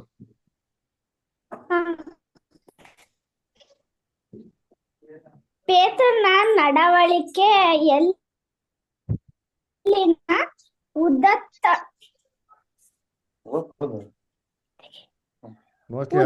ಗುಣಗಳನ್ನು ಮೆಚ್ಚದೆ ಇರಲು ಸಾಧ್ಯವಿಲ್ಲ.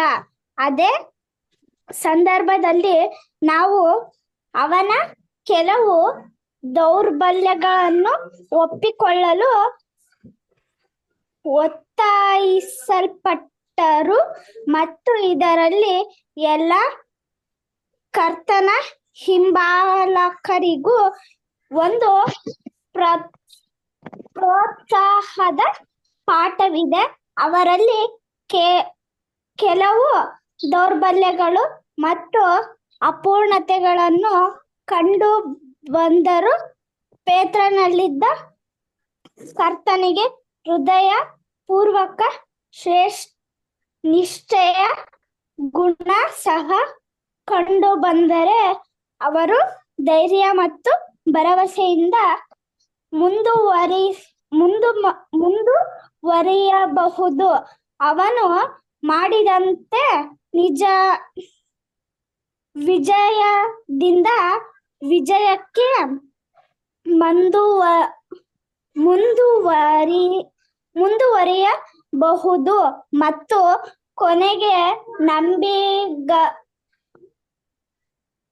ಕೊನೆಗೆ ನಂಬಿಗಸ್ತಿಕೆಯ ಪ್ರತಿಫಲವಾಗಿ ದೊರೆಯುವ ಬಹುಮಾನವನ್ನು ಪಡೆಯಬಹುದು.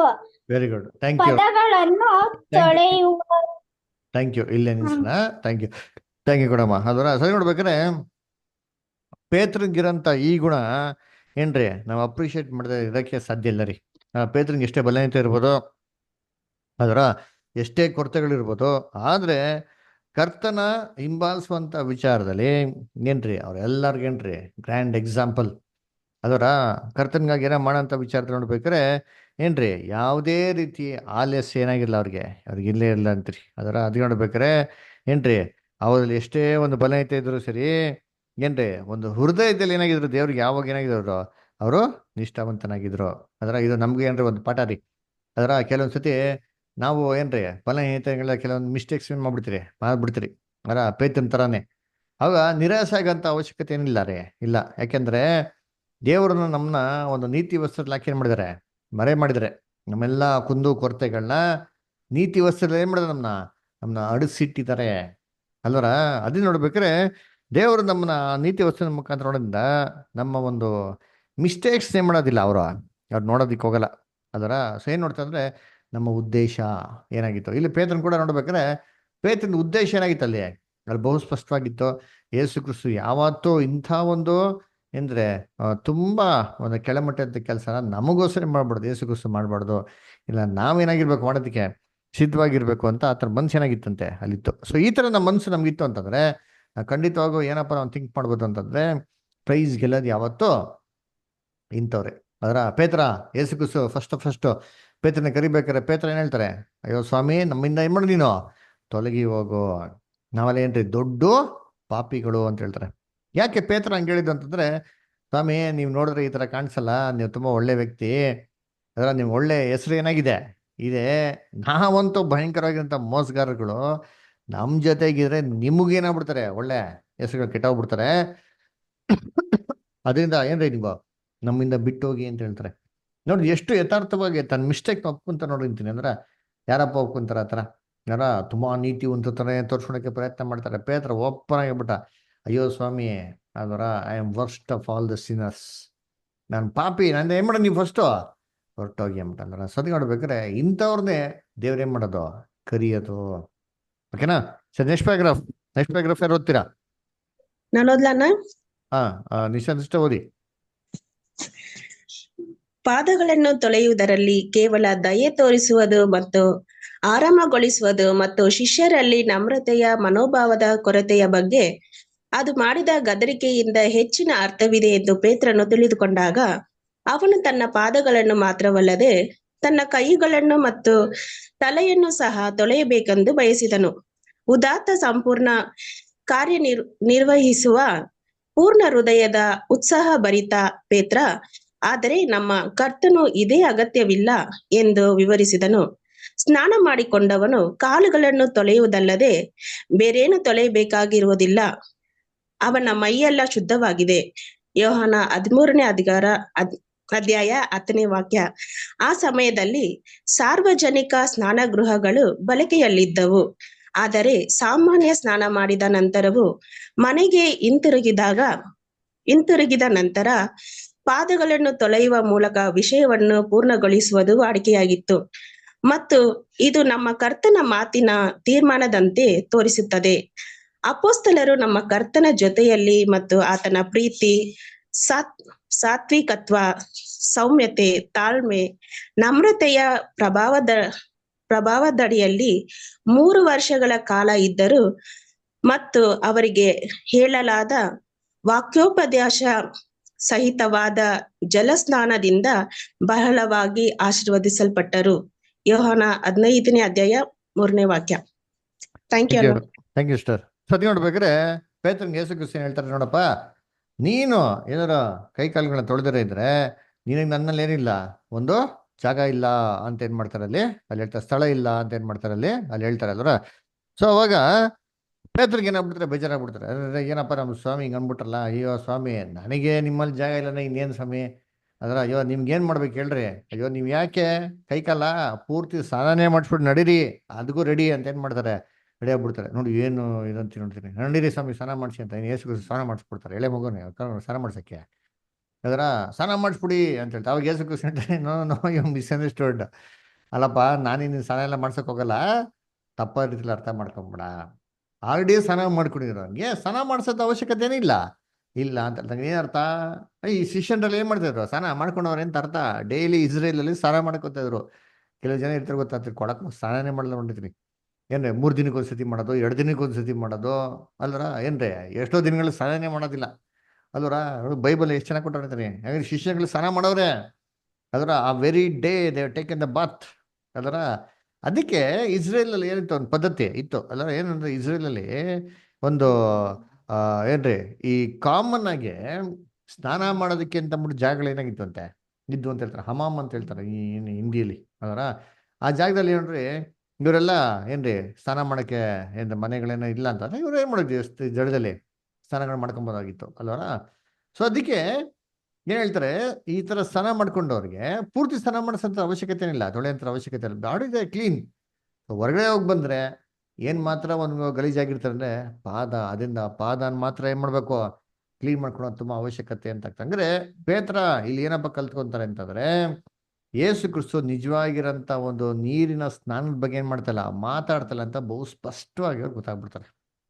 ಯಾಕಂದ್ರೆ ಏನ್ರಿ ಯೇಸು ಕ್ರಿಸ್ತು ಇಲ್ಲಿ ಪೇತ್ರನ್ಗೆ ಹೇಳ್ಬೇಕಾರೆ, ನೀನು ಕ್ಲೀನ್ ಆಗಿಲ್ಲ ಅಂತಂದ್ರೆ ನಿನಗೆ ನನ್ನಲ್ಲಿ ಸ್ಥಾನ ಇಲ್ಲ ಅಂತ ಗೊತ್ತಾಗಿದ್ದ ತಕ್ಷಣ ಅರ್ಥ ಮಾಡ್ಕೊಂಡ್ಬಿಟ್ರು, ಓ ಯೇಸು ಕ್ರಿಸ್ತು ಖಂಡಿತವಾಗೂ ಇವರು ಕೈ ಕಾಲು ತೊಳೆಯೋದ್ ಬಗ್ಗೆ ಹೇಳ್ತಾ ಇಲ್ಲ, ಸ್ನಾನದ ಬಗ್ಗೆ ಹೇಳ್ತಾ ಇಲ್ಲ ಅಂತ ಗೊತ್ತಾಗ ಏನ್ ತಿಳ್ಕೊಂತಾರೆ ಅಂತಂದ್ರೆ, ನಮ್ಮಲ್ಲಿರೋಂಥ ಒಂದು ಕಲ್ಮಶಗಳನ್ನ ತೆಗೆದಾಕಿ ಪ್ಯೂರಿಟಿ ಇರಬೇಕು ಅಂತಂದ್ಬಿಟ್ಟು ಅಲ್ವರ.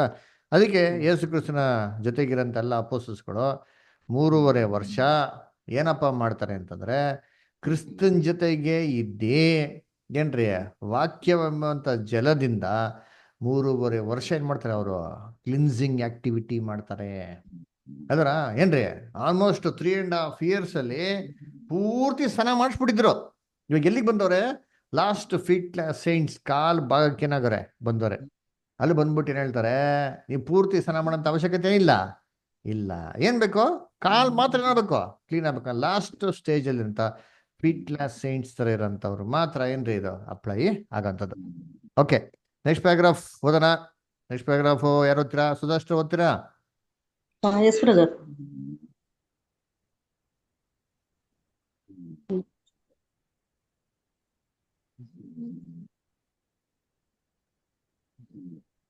ಅವರಲ್ಲಿ ಪ್ರಕಟವಾಗಿದ್ದ ಈ ಹೆಮ್ಮೆಯ ಮನೋಭಾವವು ಸ್ವಲ್ಪ ಮಟ್ಟಿಗೆ ಅವರ ಕಜಾಚಿ ಯೂದನಿಂದ ಪ್ರೇರಿತವಾಗಿದೆ ಎಂಬ ಸೂಚನೆಯು ಕರ್ತನ ಮಾತುಗಳಲ್ಲಿದೆ.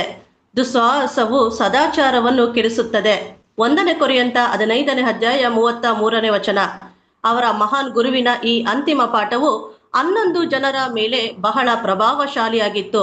ಅವರ ಹೃದಯಗಳು ಬಹುಶಃ ಗದರಿಕೆ ಮತ್ತು ಪಾಠವನ್ನು ಸ್ವೀಕರಿಸಲು ಸರಿಯಾದ ಸ್ಥಿತಿಯಲ್ಲಿದ್ದವು.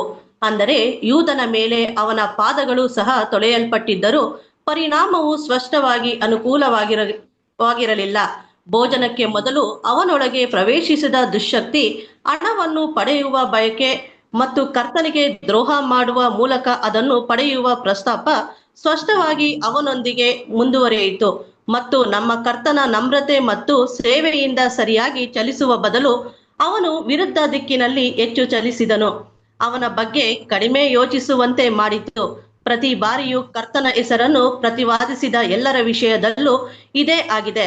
ಆ ಸೂಚನೆಗಳು, ಉದಾಹರಣೆಗಳು ಮತ್ತು ಅನುಭವಗಳು ಕೆಲವರಿಗೆ ಆಶೀರ್ವಾದವನ್ನು ಉಂಟು ಮಾಡುತ್ತಾ ಮತ್ತು ಪ್ರಯೋಜನಕಾರಿಯಾಗಿ ಪರಿಣಮಿಸುತ್ತದೆ, ಆದರೆ ಅವು ಇತರರಿಗೆ ಹಾನಿಕಾರವೆಂದು ಸಾಬೀತುಪಡಿಸುತ್ತವೆ.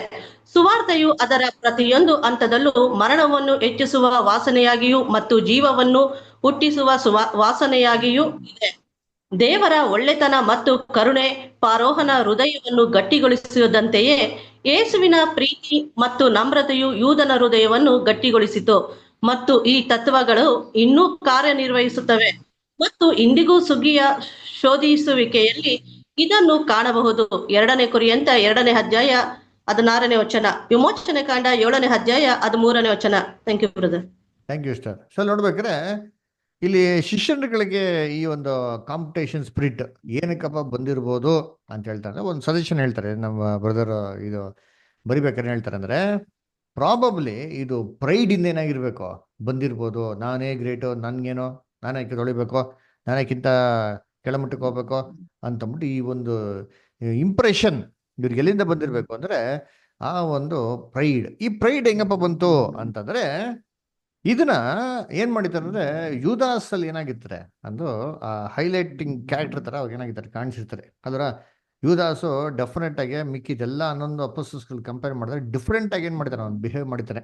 ಅದರ ಎಲ್ಲಾರ್ಕಿಂತ ತುಂಬಾ ಒಂದು ಶ್ರೇಷ್ಠವಾದಂತರ, ಎಲ್ಲಾರ್ಕಿಂತ ತುಂಬಾ ಇಂಪಾರ್ಟೆಂಟ್ ಪರ್ಸನ್ ತರ, ಎಲ್ಲಾರ್ಕಿಂತ ತುಂಬಾ ಏನು ಗೌರವವಾದಂತ ವ್ಯಕ್ತಿ ತರ ಏನ್ ಮಾಡ್ತಾನೆ, ಒಂದು ಬಿಹೇವ್ ಮಾಡ್ಕೊಳ್ತಿದ್ರ ಒಂದು ಪ್ರೈಡ್ ಡೆಮಾನ್ಸ್ಟ್ರೇಷನ್ ಏನ್ ಮಾಡ್ತಾನೆ ಅವನ ಕ್ಯಾರೆಕ್ಟರ್ಲಿ ನೋಡ್ಸಿದ್ದಾನೆ. ಅಲ್ರ ಆದ್ರೂ ಕೂಡ ಏನ್ರಿ ಒಂದು ಸ್ವೀಟ್ ಆಗಿ ನಡ್ಕೊಳೋ ಒಂಥರ ಏನ್ ಮಾಡ್ತಾನೆ ನಡ್ಕೊಂಡಿರ್ತಾರೆ.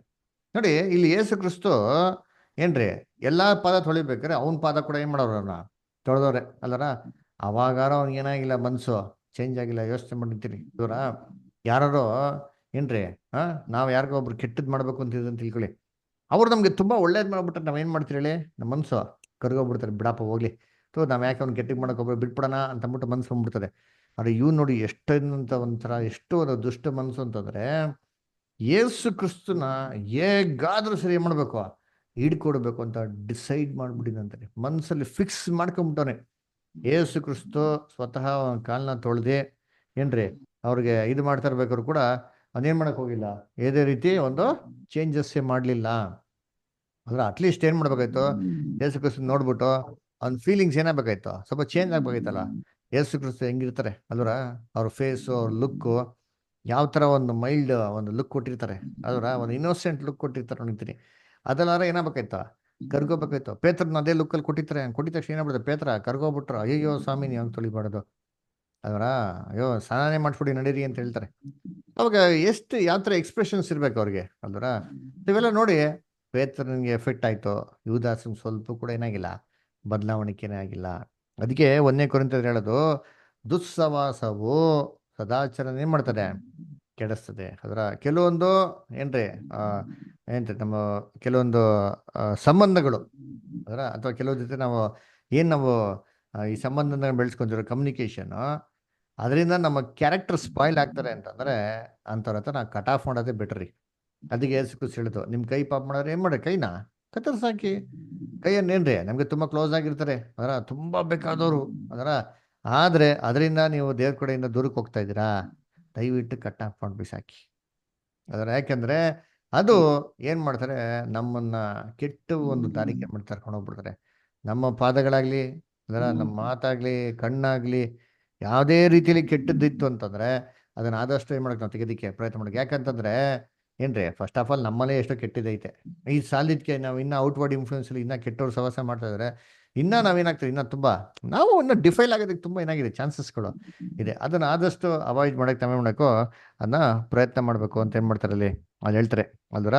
ಸೊ ಅದೇ ನೋಡ್ಬೇಕಾರೆ ಏನ್ರಿ ಯೇಸು ಕ್ರಿಸ್ತನ ಒಂದು ನಮ್ರತೆ ನೋಡ್ಬಿಟ್ಟು ಅಟ್ಲೀಸ್ಟು ಯೂದಾಸ್ ಏನಾಗಬೇಕಾಯ್ತು, ಒಂದು ಆಪೋಸಿಟ್ ಡೈರೆಕ್ಷನ್ಗೆ ಹೋಗ್ಬೇಕಾಯ್ತು. ಅದ್ರ ಬದಲಾಗಿ ಏನು ಮಾಡ್ತಾನೆ, ಎದ್ದಿ ಯೇಸು ಕ್ರಿಸ್ತನ ಹೇಳ್ತಾರಲ್ಲ ನೀ ಏನು ಮಾಡ್ಬೇಕು ಜಲ್ದಿ ಮಾಡೋ ಅಂತ ತಕ್ಷಣ ಪಟಾಪಟ್ ಅಂತ ಎದ್ಬಿಟ್ಟು ಏನು ಮಾಡ್ತಾನೆ ಹೋಗ್ಬಿಟ್ಟು ಯೇಸು ಕ್ರಿಸ್ತನ ಇಟ್ಕೊಡೋಕೆ ಏನು ಮಾಡ್ತಾನೆ, ಫಾಸ್ಟಾಗಿ ಏನು ಮಾಡ್ತಾನೆ ಅಲ್ಲಿ ಪ್ಲ್ಯಾನ್ ಮಾಡ್ತಾನೆ. ಅದಕ್ಕೆ ಏನ್ರಿ ದೇವರ ವಾಕ್ಯ ಹೇಗಪ್ಪ ಇದೆ ಅಂತ ಹೇಳ್ತಾರೆ, ಬೈಬಲ್ ಒಂದು ವಾಕ್ಯ ಹೇಳ್ತಾರೆ. ಏನು ಹೇಳ್ತಾರೆ, ಸುವಾರ್ತೆ ಕೆಲವು ಜನಕ್ಕೆ ಜೀವಕ್ಕಿದೆ ಅಂತೆ, ಕೆಲವು ಜನಕ್ಕೆ ಅದೇ ಸುವಾರ್ತೆ ಮರಣಕ್ಕೂ ಕೂಡ ಇದೆ ಅಂತ ಹೇಳ್ತಾರೆ. ಎಲ್ಲಿ ಕೊಟ್ಟಾರೆ ಓದ ನೋಡಿಂತೀನಿ, ಎಲ್ಲಿ ಅಂದರೆ 2 ಕೊರಿಂಥ 2:16, 2 Corinthians 2:16. ಯಾರು ಓದ್ತೀರಾ? 2 Corinthians 2:16.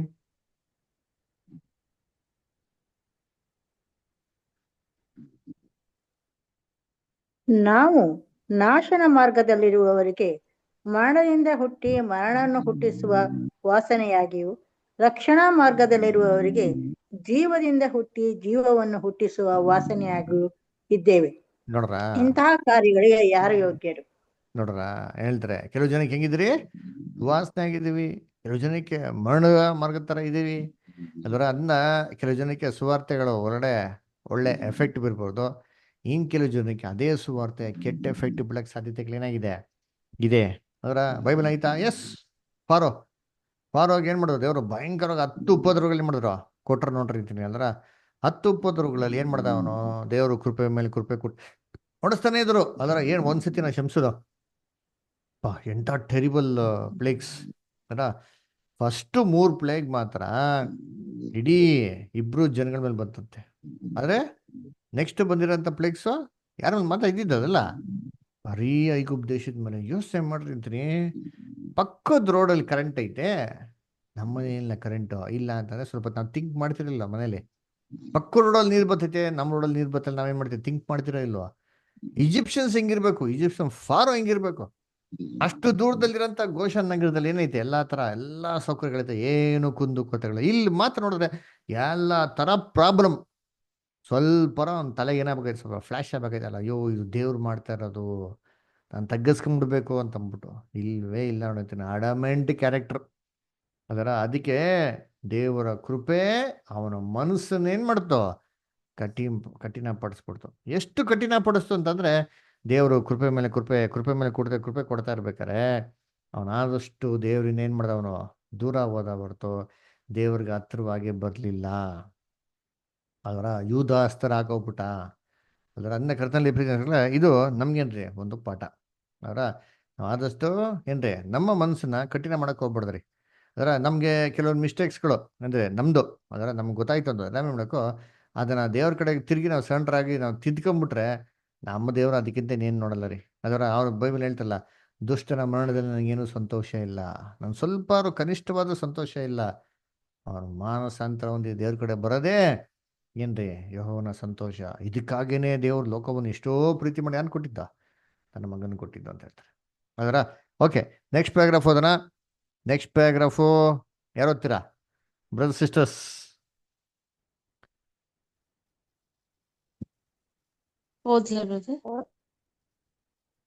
ಓದ್ತೀರಾ ಸರೋಜ ಸಿಸ್ಟರ್? ಓದಿ ಇನ್ನು ಪ್ಯಾರಾಗ್ರಾಫ್ ಓದಿ.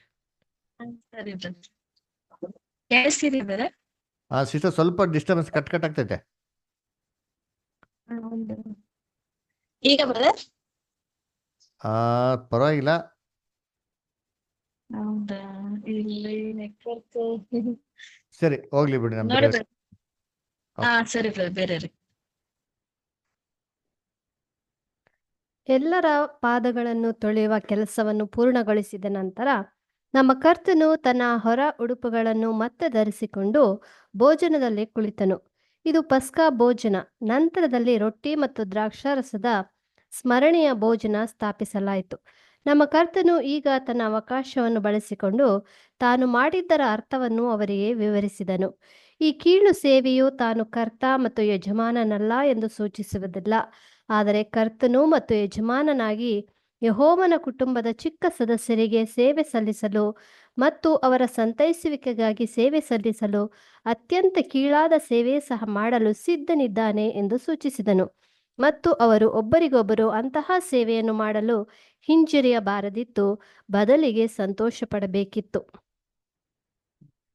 Okay, thank you. ಅದು ನೋಡ್ಬೇಕಾದ್ರೆ ಇದರಲ್ಲಿ ಯೇಸು ಕ್ರಿಸ್ತು ಏನಪ್ಪ ಮಾಡ್ತಾರೆ ಅಂದರೆ, ಎಲ್ಲ ಕಾಳುಗಳನ್ನ ತೊಳೆದಿದ್ಮೇಲೆ ಏನು ಮಾಡ್ತಾರೆ, ಅವ್ರು ಹೋಗಿ ತನ್ನ ಸ್ಥಾನದಲ್ಲಿ ಮಾಡಿ ಕೂತ್ಕೊಂಡ್ಬಿಡ್ತಾರೆ.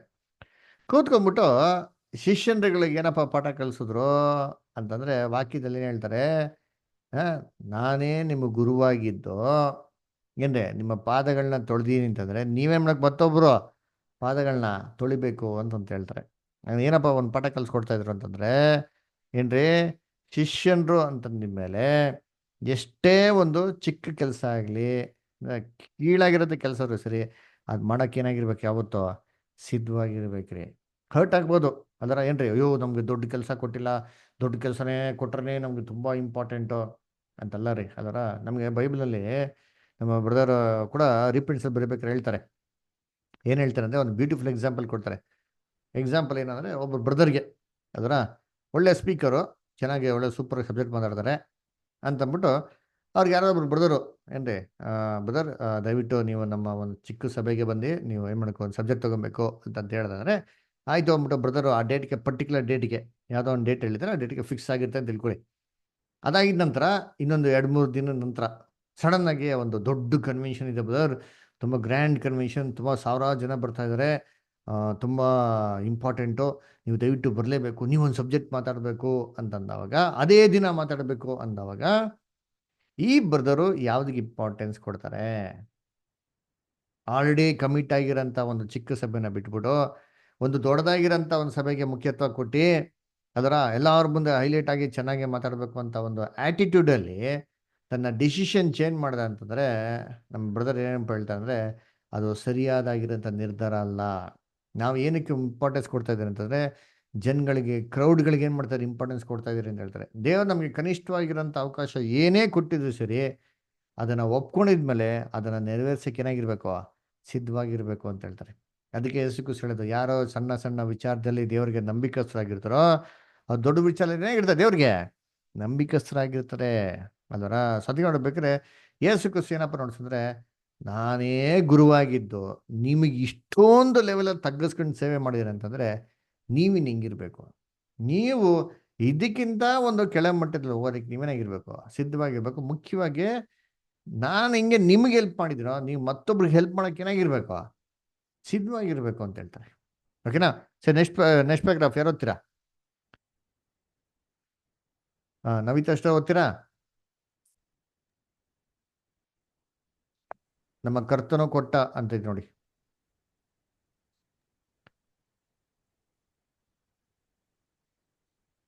ಸಿಕ್ತಾ ನವಿತಾ ಸಿಸ್ಟರ್?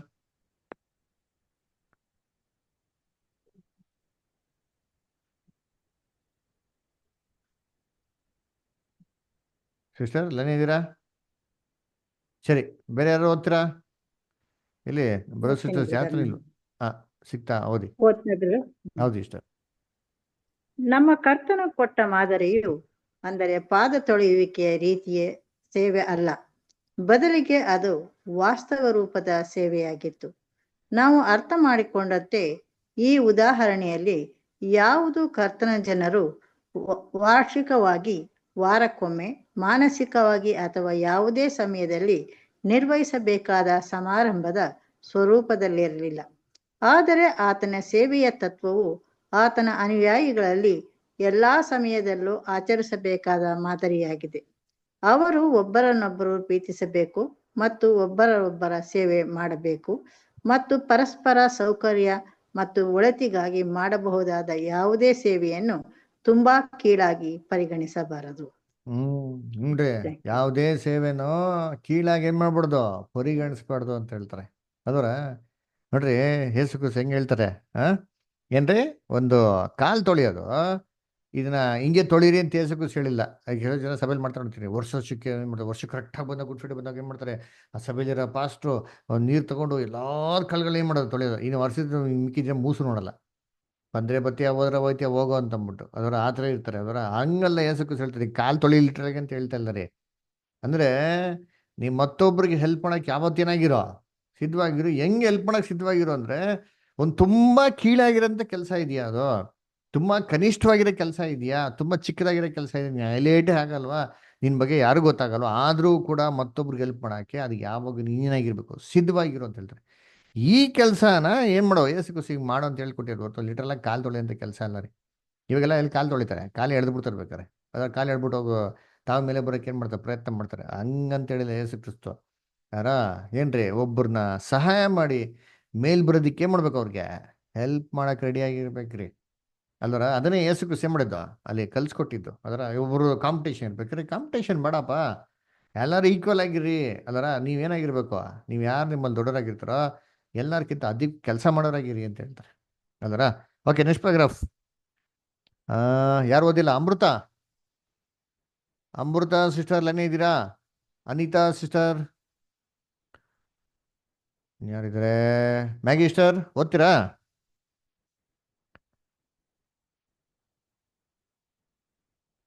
ಪ್ರಸನ್ನ ಬದರ್, ರವಿ ಬದರ್, ಏನಪ್ಪ ಯಾರು ಇಲ್ವಾ?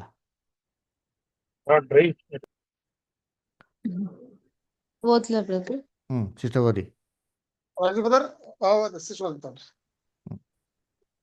ಇದನ್ನು ಸ್ಮರಣೆಯ ಭೋಜನದ ಸಾಂಕೇತಿಕ ಸಮಾರಂಭ ಮತ್ತು ದೀಕ್ಷಾಸ್ನಾನ ಸಾಂಕೇತಿಕ ಸಮಾರಂಭಕ್ಕೆ ಹೋಲುವ ಸಮಾರಂಭ ಎಂದು ಅರ್ಥೈಸಿಕೊಂಡವರು ತಪ್ಪಾಗಿ ಭಾವಿಸುತ್ತೇವೆ.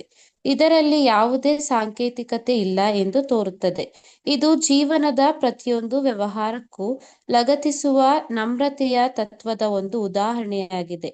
ಕರ್ತನ ಜನರಲ್ಲಿ ಯಾರಿಗಾದರೂ ತೊಳೆಯುವಿಕೆಯ ಅಗತ್ಯವಿದ್ದರೆ ಅಥವಾ ಕೀಳು ಸ್ವಭಾವದ ಯಾವುದೇ ಸಹಾಯದ ಅಗತ್ಯವಿದ್ದರೆ ಅವರ ಸಹೋದರರು ಸಂತೋಷದಿಂದ ಅವರಿಗೆ ಸೇವೆ ಸಲ್ಲಿಸಬೇಕು ಮತ್ತು ಕರ್ತನ ಆತ್ಮವನ್ನು ಹೊಂದಿರುವವರು ಖಂಡಿತವಾಗಿಯೂ ಅಂತಹ ಸೇವೆಯನ್ನು ಮಾಡುತ್ತಾರೆ.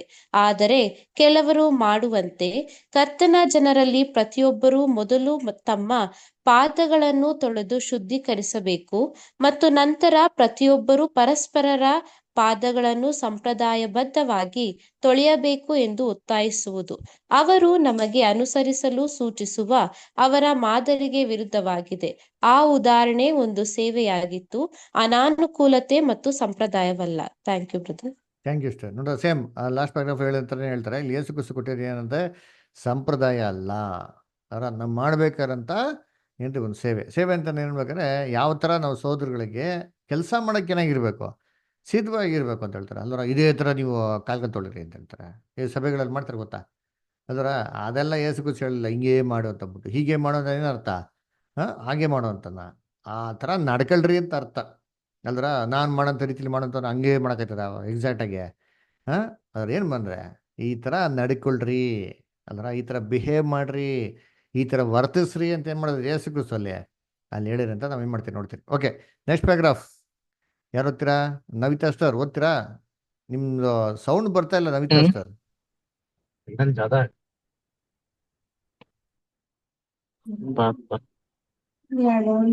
ಓದ್ತೀರಾ? ರವಿ ಬ್ರದರ್ ಓದಿ. ನವಿತಾ ಸ್ಟರ್ ನಿಮ್ ಮೈಕ್ ಚೆಕ್ ಮಾಡಿ ಒಂದ್ಸತಿ, ಆಡಿಯೋ ಬರ್ತಾ ಇಲ್ಲ ನಿಮ್ದು. ರವಿ ಬ್ರದರ್ ಓದಿ. ಸರಿ. ವರ್ಷಕ್ಕೊಮ್ಮೆ ಗುಡ್ ಫ್ರೈಡೆಯ ಹಿಂದಿನ ದಿನದಂದು ಪೋಪ್ ಬೀದಿಗಳಿಂದ ಕರೆತಂದು ಖಾಸಗಿಯಾಗಿ ಪ್ರಾಥಮಿಕ ತೊಳೆಯುವಿಕೆಯಿಂದ ಸಿದ್ಧಪಡಿಸಲಾದ 12 ವಯಸ್ಸಾದ ಬಡವರ ಪಾದಗಳನ್ನು ತೊಳೆಯುತ್ತಾರೆ. ಪೋಪ್ ಅವರ ಧಾರ್ಮಿಕ ತೊಳೆಯುವಿಕೆಯನ್ನು ಅನೇಕ ಗಣ್ಯರ ಸಮ್ಮುಖದಲ್ಲಿ ಮಾಡಲಾಗುತ್ತದೆ. ಇದೇ ರೀತಿಯ ಸಮಾರಂಭವನ್ನು ಆಸ್ಕೋ ಹಂಗೇರಿಯ ಚಕ್ರವರ್ತಿ ಜೋಸೆಫ್ ವಾರ್ಷಿಕವಾಗಿ ನಡೆಸುತ್ತಾರೆ. ಆದಾಗ್ಯೂ ಈ ಆಚರಣೆಗಳು ಯಾವುದೂ ನಮ್ಮ ತಿಳುವಳಿಕೆಯಲ್ಲಿ ನಮ್ಮ ಕರ್ತನ ಉದಾಹರಣೆಯ ಪ್ರಕಾರ ಅಲ್ಲ, ಆದರೆ ಅದಕ್ಕೆ ವಿರುದ್ಧವಾಗಿದೆ. ಕೆಲವು ಕ್ರೈಸ್ತ ಪಂಗಡಗಳು ನಡೆಸುವ ಧಾರ್ಮಿಕ ತೊಳೆಯುವಿಕೆಯಂತೆಯೇ ಇದೆ. Thank you brother. ನೋಡ್ರ ಏನ್ರ ಇವೆಲ್ಲ ಯಾವುದೋ ಸ್ಕ್ರಿಪ್ಚರ್ಸ್ ಅಲ್ಲಿ ಇಲ್ಲ, ಎಲ್ಲ ಸ್ಕ್ರಿಪ್ಚರ್ಸ್ಗೆ ಆಪೋಸಿಟ್ ಆಗಿರೋಂಥದ್ದು ಅದರ. ಸುಮ್ಮನೆ ಕಾಲು ತೊಳೆದ್ಬಿಟ್ಟು ಮನಸ್ಸಲ್ಲೆಲ್ಲ ಕೆಟ್ಟಿದ್ದು ಕಲ್ಮಶ ಇಟ್ಕೊಂಡು ಏನು ಪ್ರಯೋಜನ ಅದರ. ಜ್ಞಾನೋಕ್ತರು ಹೇಳ್ತಲ್ಲ, ಅವನ ನಂಬೇಡ, ಅವನ ಜೊತೆಗೆ ಇರ್ಬೇಕಾದ್ರೆ ತಿಂತಾ ಇರ್ಬೇಕು ಕೂಡ ನಿನ್ನ ಬಗ್ಗೆ ಏನು ಮಾಡ್ತಾನೆ, ದುಷ್ಟತನದ ಆಲೋಚನೆ ಯೋಚನೆ ಮಾಡ್ತಾನೆ ಅಂತಂದ್ಬಿಟ್ಟು ಅಲ್ವರ. ಅದು ನೋಡ್ಬೇಕಾರೆ ಏನ್ರಿ ಆಲೋಚನೆಗಳೇ ಸರಿ ಇಲ್ಲ ಅಂತಂದ್ರೆ ಬರೀ ಕಾಲು ತೊಳ್ಬಿಟ್ಟು ನಾನು ತುಂಬ ಏನ್ರಿ ನಿಮಗೆ ಫ್ರೆಂಡ್ಲಿ ಆಗಿದ್ದೀನಿ ಪ್ರೀತಿ ಆಗಿದ್ದೀನಿ ನೋಡ್ಕೊಳ್ಳೋದ್ರಲ್ಲಿ ಏನು ಪ್ರಯೋಜನ? It is of no use at all ಅಲ್ವರಾ? ಅದೇ ನೋಡ್ತೀನಿ ಇನ್ನೊಂದು ಪ್ಯಾರಾಗ್ರಾಫ್ ಓದೋಣ. ಯಾರು ಓದ್ತೀರಾ ಇಲ್ಲಿ? ಯಾರು ಓದ್ದಿರ ಬ್ರದರ್ ಸಿಸ್ಟರ್ಸ್ ಯಾರಿದ್ದಾರೆ ಓದ್ದಿರೋರು? ಪ್ರಸನ್ನ ಬದರ್, ಆಮೇಲೆ ನವಿತಾ. ಪ್ರಸನ್ನ ಬದರ್ ಓದ್ತೀರಾ? ಇಲ್ಲ ಬ್ರದರ್, ಇಲ್ಲ ಸ್ವಲ್ಪ. ನಿಜವಾಗಿಯೂ ಕರ್ತನ ಅನುಯಾಯಿಗಳಾಗಿರುವ ಎಲ್ಲರೂ ಜಾಗರೂಕತೆಯಿಂದ ಗಮನ ಹರಿಸಬೇಕು ಮತ್ತು ಯಜಮಾನನ ದೀನತೆ, ನಮ್ರತೆ ಮತ್ತು ದೇಹದ ಅಂಗಗಳಿಗೆ ಸೇವೆ ಸಲ್ಲಿಸುವ ಮನೋಭಾವದ ನಿಜವಾದ ಮಾದರಿಯನ್ನು ನಿಖರವಾಗಿ ಅನುಸರಿಸಬೇಕು. ಇಡೀ ಆಲೋಚನೆ ಅವರ ಮಾತುಗಳಲ್ಲಿದೆ. ದಣಿಗಿಂತ ಆಳು ದೊಡ್ಡವನಲ್ಲ, ಕಳುಹಿಸಲ್ಪಟ್ಟವನು ಕಳುಹಿಸಿದವನಿಗಿಂತ ದೊಡ್ಡವನಲ್ಲ.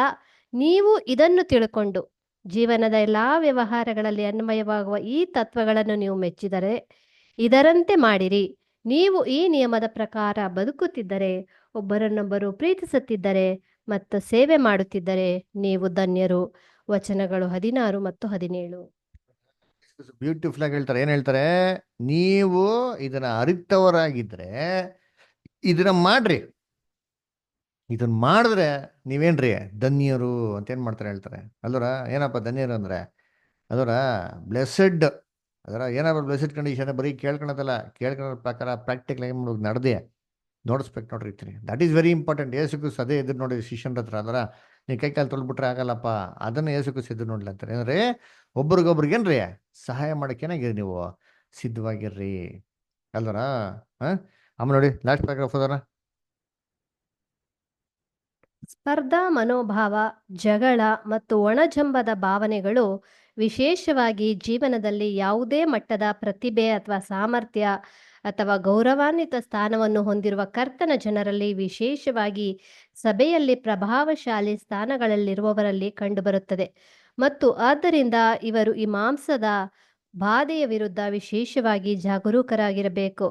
ಆದರೆ ಯಾರೋ ಹೇಳಿದಂತೆ ಅಸೂಯಿಂದ ಮೇಲಕ್ಕೆ ನೋಡುವ ಹೆಮ್ಮೆಯೂ ಇದೆ, ಹಾಗೆಯೇ ತಿರಸ್ಕಾರದಿಂದ ಕೀಳಾಗಿ ನೋಡುವ ಹೆಮ್ಮೆಯೂ ಇದೆ ಎಂಬುದನ್ನು ಮರೆಯಬಾರದು.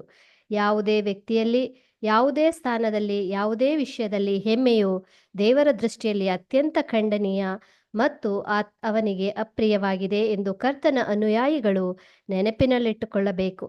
ದೇವರು ಅಹಂಕಾರಿಗಳನ್ನು ಎದುರಿಸುತ್ತಾನೆ, ದೀನರಿಗಾದರೂ ಕೃಪೆಯನ್ನು ಅನುಗ್ರಹಿಸುತ್ತಾನೆ.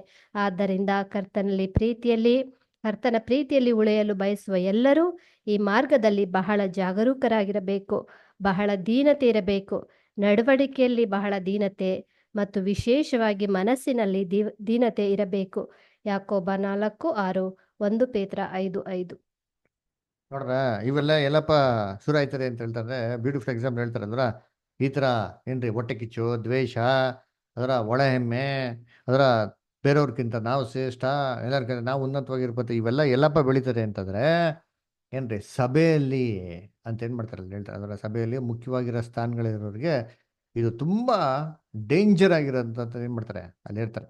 ಅದರ ಯಾಕೆ ಅಂತಂದ್ರೆ ಏನ್ರಿ ಒಂಥ ಉಬ್ಬಿದ ಒಂದು ಮನಸ್ಸು ಬಂದ ಅಂತಂದ್ರೆ ಏನ್ರಿ ಬೀಳೋದು ಖಚಿತ. ಅದಕ್ಕೆ ಈ ಪ್ರೈಡ್ ಅಂತ ಹೇಳ್ಬೇಕಾದ್ರೆ ಎರಡು ಥರ ಐತೆ ನೋಡಿರ್ತೀನಿ. ಏನ್ರಿ ಒಬ್ಬರನ್ನ ಕೀಳಾಗಿ ನೋಡೋದು, ಅದು ಕೂಡ ಏನ್ರಿ ಹೆಮ್ಮೆನೆ. ಅದರ ಆಮೇಲೆ ಇನ್ನೊಬ್ರನ್ನ ಏನ್ರಿ ಕಣ್ಣೆತ್ತಿ ತುಂಬಾ ಒಂದು ಅಸೂಯೆಯಿಂದ ನೋಡೋಂಥದ್ದು. ಅದರ ಓಹೋ ಇವ್ರು ಮಾತ್ರನಾ ಅಂತ ದೃಷ್ಟಿ ನೋಡ್ತಾರೆ ಗೊತ್ತಾ, ಅದನ್ನು ಕೂಡ ಏನ್ರಿ ಹೆಮ್ಮೆನೆ. ಅದರ ಕೀಳಾಗಿ ನೋಡೋದು ಹೆಮ್ಮೆನೆ. ಓ ಇವ್ರಕ್ಕಿಂತ ಏನೋ ನಾವು ಇನ್ನ ಇರ್ಬೋದು ಅಂತ ಆ ದೃಷ್ಟಿ ಕೂಡ ಏನಾಗಿದೆ ಅಂತೆ ಹೆಮ್ಮೆನೆ. So let it be anything. ಅದರ ಕೆಳಗಡೆಯಿಂದ ಮೇಲ್ಗಡೆ ನೋಡೋವಂಥದ್ದು, ಮೇಲ್ಗಡೆಯಿಂದ ಕೆಳಗಡೆ ಕೀಳಾಗಿ ನೋಡೋವಂಥದ್ದು ಎರಡೂ ಕೂಡ ದೇವ್ರ ದೃಷ್ಟಿನೇನ್ರಿ ಹೆಮ್ಮೆನೆ ಅಲ್ವರ? ಅದಕ್ಕೆ ನೋಡ್ಬೇಕ್ರಿ ಇವೆರಡೂ ದೇವ್ರು ಯಾವುದೇ ಕಾರಣಕ್ಕೆ ಏನ್ ಮಾಡಕ್ ಹೋಗಲ್ಲ, ಅಕ್ಸೆಪ್ಟ್ ಮಾಡಕ್ ಹೋಗಲ್ಲ. ಅದಕ್ಕೆ ಬೈಬಲ್ ಹೇಳ್ತಲ್ಲ, ದೇವರು ಹೆಮ್ಮೆಯರನ್ನ ಏನ್ ಮಾಡ್ತಾರಂತೆ ಅಲ್ಲಿ ಅಹಂಕಾರಿಗಳನ್ನ ಎದುರಿಸ್ತಾರೆ, ದೀನರನ್ನ ಏನ್ ಮಾಡ್ತಾರೆ ದೇವರು ಸ್ವೀಕರಿಸ್ತಾರೆ ಅಲ್ವರ? ಅದಕ್ಕೆ ನೋಡ್ಬೇಕಾರೆ ಅಹಂಕಾರಿಗಳನ್ನ ಯಾವುದೇ ಕಾರಣಕ್ಕೂ ದೇವ್ರು ಏನ್ ಮಾಡಕ್ ಹೋಗಲ್ಲ, ಎಂಕರೇಜ್ ಮಾಡೋಕ್ಕೆ ಹೋಗಲ್ಲ. ಅದಕ್ಕೆ ನಮ್ಗೆ ಬ್ಯೂಟಿಫುಲ್ ಎಕ್ಸಾಂಪಲ್ ಲೂಸಿಫರ್ ಇದ್ದಾನೆ. ಲೂಸಿಫರು ದೇವ್ರ ಜೊತೆಗೆ 42,000 ವರ್ಷ ಆಯ್ತು ನೋಡೋಕ್ತೀನಿ. ದೇವ್ರು ಅನ್ಯೋನ್ಯತೆಲೇ ಇದ್ದ, ಎಲ್ಲಾ ಸಹೋದರ ದೂತಗಳನ್ನ ನೋಡೋನೆ ಅಲ್ವರ? ಏನ್ರಿ ದೇವ್ರೆಲ್ಲ ಸೃಷ್ಟಿಗಳನ್ನ ನೋಡೋನೆ. ಆದ್ರೂ ಕೂಡ ಚಿಕ್ಕ ಒಂದೇ ಒಂದು ಮಿಸ್ಟೇಕ್, ಹೆಮ್ಮೆ, ನಾನೇ ಗ್ರೇಟು, ನನ್ಕಿಂತ ಇನ್ಯಾರೋ ಅಲ್ವರ ಅಂತ ಅಂದ್ಬಿಟ್ಟು ತಾನೇ ಏನ್ ಮಾಡ್ತಾನೆ ಹೋಗ್ತಾನೆ ಮುಂದಕ್ಕೆ. ದೇವ್ರು ಏನ್ ಮಾಡಿದ್ರು ಅವನ್ನ ರಿಜೆಕ್ಟ್ ಮಾಡಾಕ್ಬಿಟ್ರು ಅಲ್ವರ? ಅದನ್ನ ಕರ್ತನಲ್ಲಿ ಪ್ರೀತಿ ಅನ್ಸೋಗ್ಲೆ ನಮ್ಮಲ್ಲಿ ಈ ಪ್ರೈಡ್ ಬರ್ತಿದ್ದಲ್ಲಿ ನಾವೇನಬೇಕು, ನಾವು ತುಂಬ ಕೇರ್ಫುಲ್ ಆಗಿರ್ಬೇಕು. ಅದೇ ನಮಗೆ ಈ ಒಂದು ಕಾಲು ತೊಳೆಯೋ ವಿಚಾರದಲ್ಲಿ ನಮ್ಗೆ ಕೊಟ್ಟಿರೋಂಥ ಒಂದು ಪಾಠ ಏನಪ್ಪ ಅಂದರೆ, ಮುಖ್ಯವಾಗಿ ನಾವು ಎಂಥ ಕೆಲಸನಾದರೂ ಸರಿ, ಎಂಥ ತುಂಬ ಕನಿಷ್ಠವಾಗಿರೋ ಕೆಲಸ ಆದರೂ ಸರಿ, ಅದನ್ನು ದೇವ್ರ ಮಕ್ಳಿಗೋಸ್ಕರ ಮಾಡೋಕ್ಕೆ ಏನಾಗಿರ್ಬೇಕು, ಯಾವತ್ತು ರೆಡಿ ಆಗಿರಬೇಕು. ದೊಡ್ಡ ಕೆಲಸ ಮಾತ್ರ, ಇಂಪಾರ್ಟೆಂಟ್ ಕೆಲಸ ಮಾತ್ರ ಮಾಡೋದಕ್ಕಲ್ಲ ರೀ. ಅದರ ಇಂಪಾರ್ಟೆಂಟ್ ಕೆಲಸ ಇಲ್ಲ ಅಂದ್ರೂ ಸರಿ ನೋಡ್ರಿ ಅಂತೀನಿ, ಅದ್ರಲ್ಲಿ ನಮ್ಮ ಹೈಲೈಟೇ ಆಗಲ್ಲ, ನಾವೆಲ್ಲರಿಗಿಂತ ಮುಂದೆನೂ ಬರಲ್ಲ, ನಮ್ಮ ಬಗ್ಗೆ ಯಾರಿಗೂ ಗೊತ್ತಾಗಲ್ಲ ಅಂದ್ರೂ ಸರಿ ಪರವಾಗಿಲ್ಲ, ಯಾವತ್ತು ಅಂಥ ಕೆಲ್ಸಕ್ಕೆ ನಾವೇನಾಗಬೇಕು, ಕೈ ಹಾಕೋರಾಗಿರ್ಬೇಕು. ಯಾಕೆ ಗೊತ್ತಾ, ಅಂಥ ಕೆಲಸನ ಯಾರು ನೋಡ್ತಾರೋ ಬಿಡ್ತಾರೋ, ಯಾರು ನೋಡ್ತಾರೆ, ದೇವ್ರು ನೋಡ್ತಾರೆ. ಬೈಬಲ್ ಎಷ್ಟೋ ಸತಿ ಹೇಳ್ತಾರೆ ಯೇಸು ಕ್ರಿಸ್ತು ಅಲ್ಲರ, ಏನ್ರಿ ನೀವು ಅಂತರಂಗದಲ್ಲಿ ಮಾಡೋದನ್ನ ದೇವ್ರು ಏನು ಮಾಡ್ತಾರೆ, ಬಹಿರಂಗವಾಗಿ ನಿಮ್ಗೆ ಏನು ಮಾಡ್ತಾರೆ, ರಿವಾರ್ಡ್ನ ಕೊಡ್ತಾರೆ. ನೀವು ಸೀಕ್ರೆಟಲ್ಲಿ ಮಾಡೋದು ಯಾರು ಗೊತ್ತಾಗಲ್ಲ, ದೇವ್ರಿಗೆ ಮಾತ್ರ ಗೊತ್ತಿರ್ತಾರೆ. ದೇವ್ರು ಏನು ಮಾಡ್ತಾರೆ, ಅದು ಬಹಿರಂಗವಾಗಿ ಎಲ್ಲರ ಮುಂದೆ ಏನಂತಾರೆ ಪುರಸ್ಕಾರ ಮಾಡ್ತಾರೆ, ದೇವ್ರು ಮಾಡ್ತಾ ಇರುತ್ತೆ. ಅದಕ್ಕೆ ದೀನತೆ ಕೊಡೋಂಥ ಒಂದು ಇಂಪಾರ್ಟೆನ್ಸ್ ದೇವ್ರು ಇನ್ಯಾವುದಿಗೂ ಕೊಡಲ್ಲ. ಓಕೆನಾ? ಅದರಿಂದ ನಾವು ಇದೆಲ್ಲ ಏನು ಮಾಡೋಣ, ಆದಷ್ಟು ಒಬ್ರಿಗೊಬ್ರು ಬಿಟ್ಕೊಟ್ಟು, ಸಹೋದರಿಗಳನ್ನ ಬಿಟ್ಕೊಟ್ಟು, ಏನ್ರಿ ಒಬ್ರಿಗಿಂತ ಒಬ್ರು ಶ್ರೇಷ್ಠವಾಗಿ ಎಣಿಸೋದು ನಾವೇನು ಮಾಡಿ ಕಲಿಬೇಕಾದ್ರೆ ಅಪೊಸ್ತಲ ಪೌಲ ಹೇಳ್ತಾರೆ ರೋಮಾಪುರದಲ್ಲಿ 12 ಏನು ಹೇಳ್ತಾರೆ, ಒಬ್ರಿಗಿಂತ ಒಬ್ರು ಏನು ಮಾಡಿ ನೀವು ಶ್ರೇಷ್ಠವಾಗಿ ಎಣಿಸೋದನ್ನ ದೀನ ಮನೋಭಾವರಾಗಿರಿ ಅಂತ ಏನು ಮಾಡ್ತಾರೆ ಹೇಳ್ತಾರೆ ಅಲ್ವರ. ಸೊ ಈ ಥರ ಒಂದು ಆ್ಯಟಿಟ್ಯೂಡ್ ಇದ್ದಾವಾಗ ಏನ್ರಿ ದೇವ್ರ ಮಕ್ಕಳು ತನ್ನ ಕಾಲಿಂಗ್ ಎಲೆಕ್ಷನ್ ಶೋರ್ ಏನು ಮಾಡ್ಬೋದು, ಮಾಡ್ಕೊತಾರೆ ಅಂತ ಒಂದು ಅರ್ಥ ರೀ. ಯಾರು ಒಬ್ರನ್ನೊಬ್ರನ್ನ ಕೀಳಾಗಿ ನೋಡೋಂಥದ್ದು, ಒಬ್ರನ್ನೊಬ್ರನ್ನ ಚೀಪಾಗಿ ನೋಡೋಂಥದ್ದು, ಅದರ ಆ ಥರ ಒಂದು ಆ್ಯಟಿಟ್ಯೂಡ್ ಇರಬಾರ್ದು ಅದರ. ಅದಕ್ಕೆ ನೋಡ್ಬೇಕಾದ್ರೆ ದೇವ್ರ ವಾಕ್ಯಗಳನ್ನ ಆಶೀರ್ವದಿಸ್ಲಿ. ನಾವು ಇಲ್ಲಿ ನಿಲ್ಸೋಣ. ನೆಕ್ಸ್ಟ್ ವೀಕು ಏನ್ರಿ ಹೊಸ ಒಂದು ಸ್ಟಡಿ ನಾವೇನು ಮಾಡೋಣ, ಶುರು ಮಾಡೋಣ. ಓಕೆನಾ? ಓಕೆ, ಯಾರಿಗೇನು ಡೌಟ್ಸ್ ಇರೋ ಕೇಳ್ರಿ, ಇಲ್ಲ ನಾವು ಪ್ರಾರ್ಥನೆ ಮಾಡೋಣ, ಮುಕ್ತಾಯ ಮಾಡೋಣ. ಓಕೆ, ಸೊ ಯಾರಿಗೇನು ಡೌಟ್ಸ್ ಇಲ್ಲ? ಓಕೆ.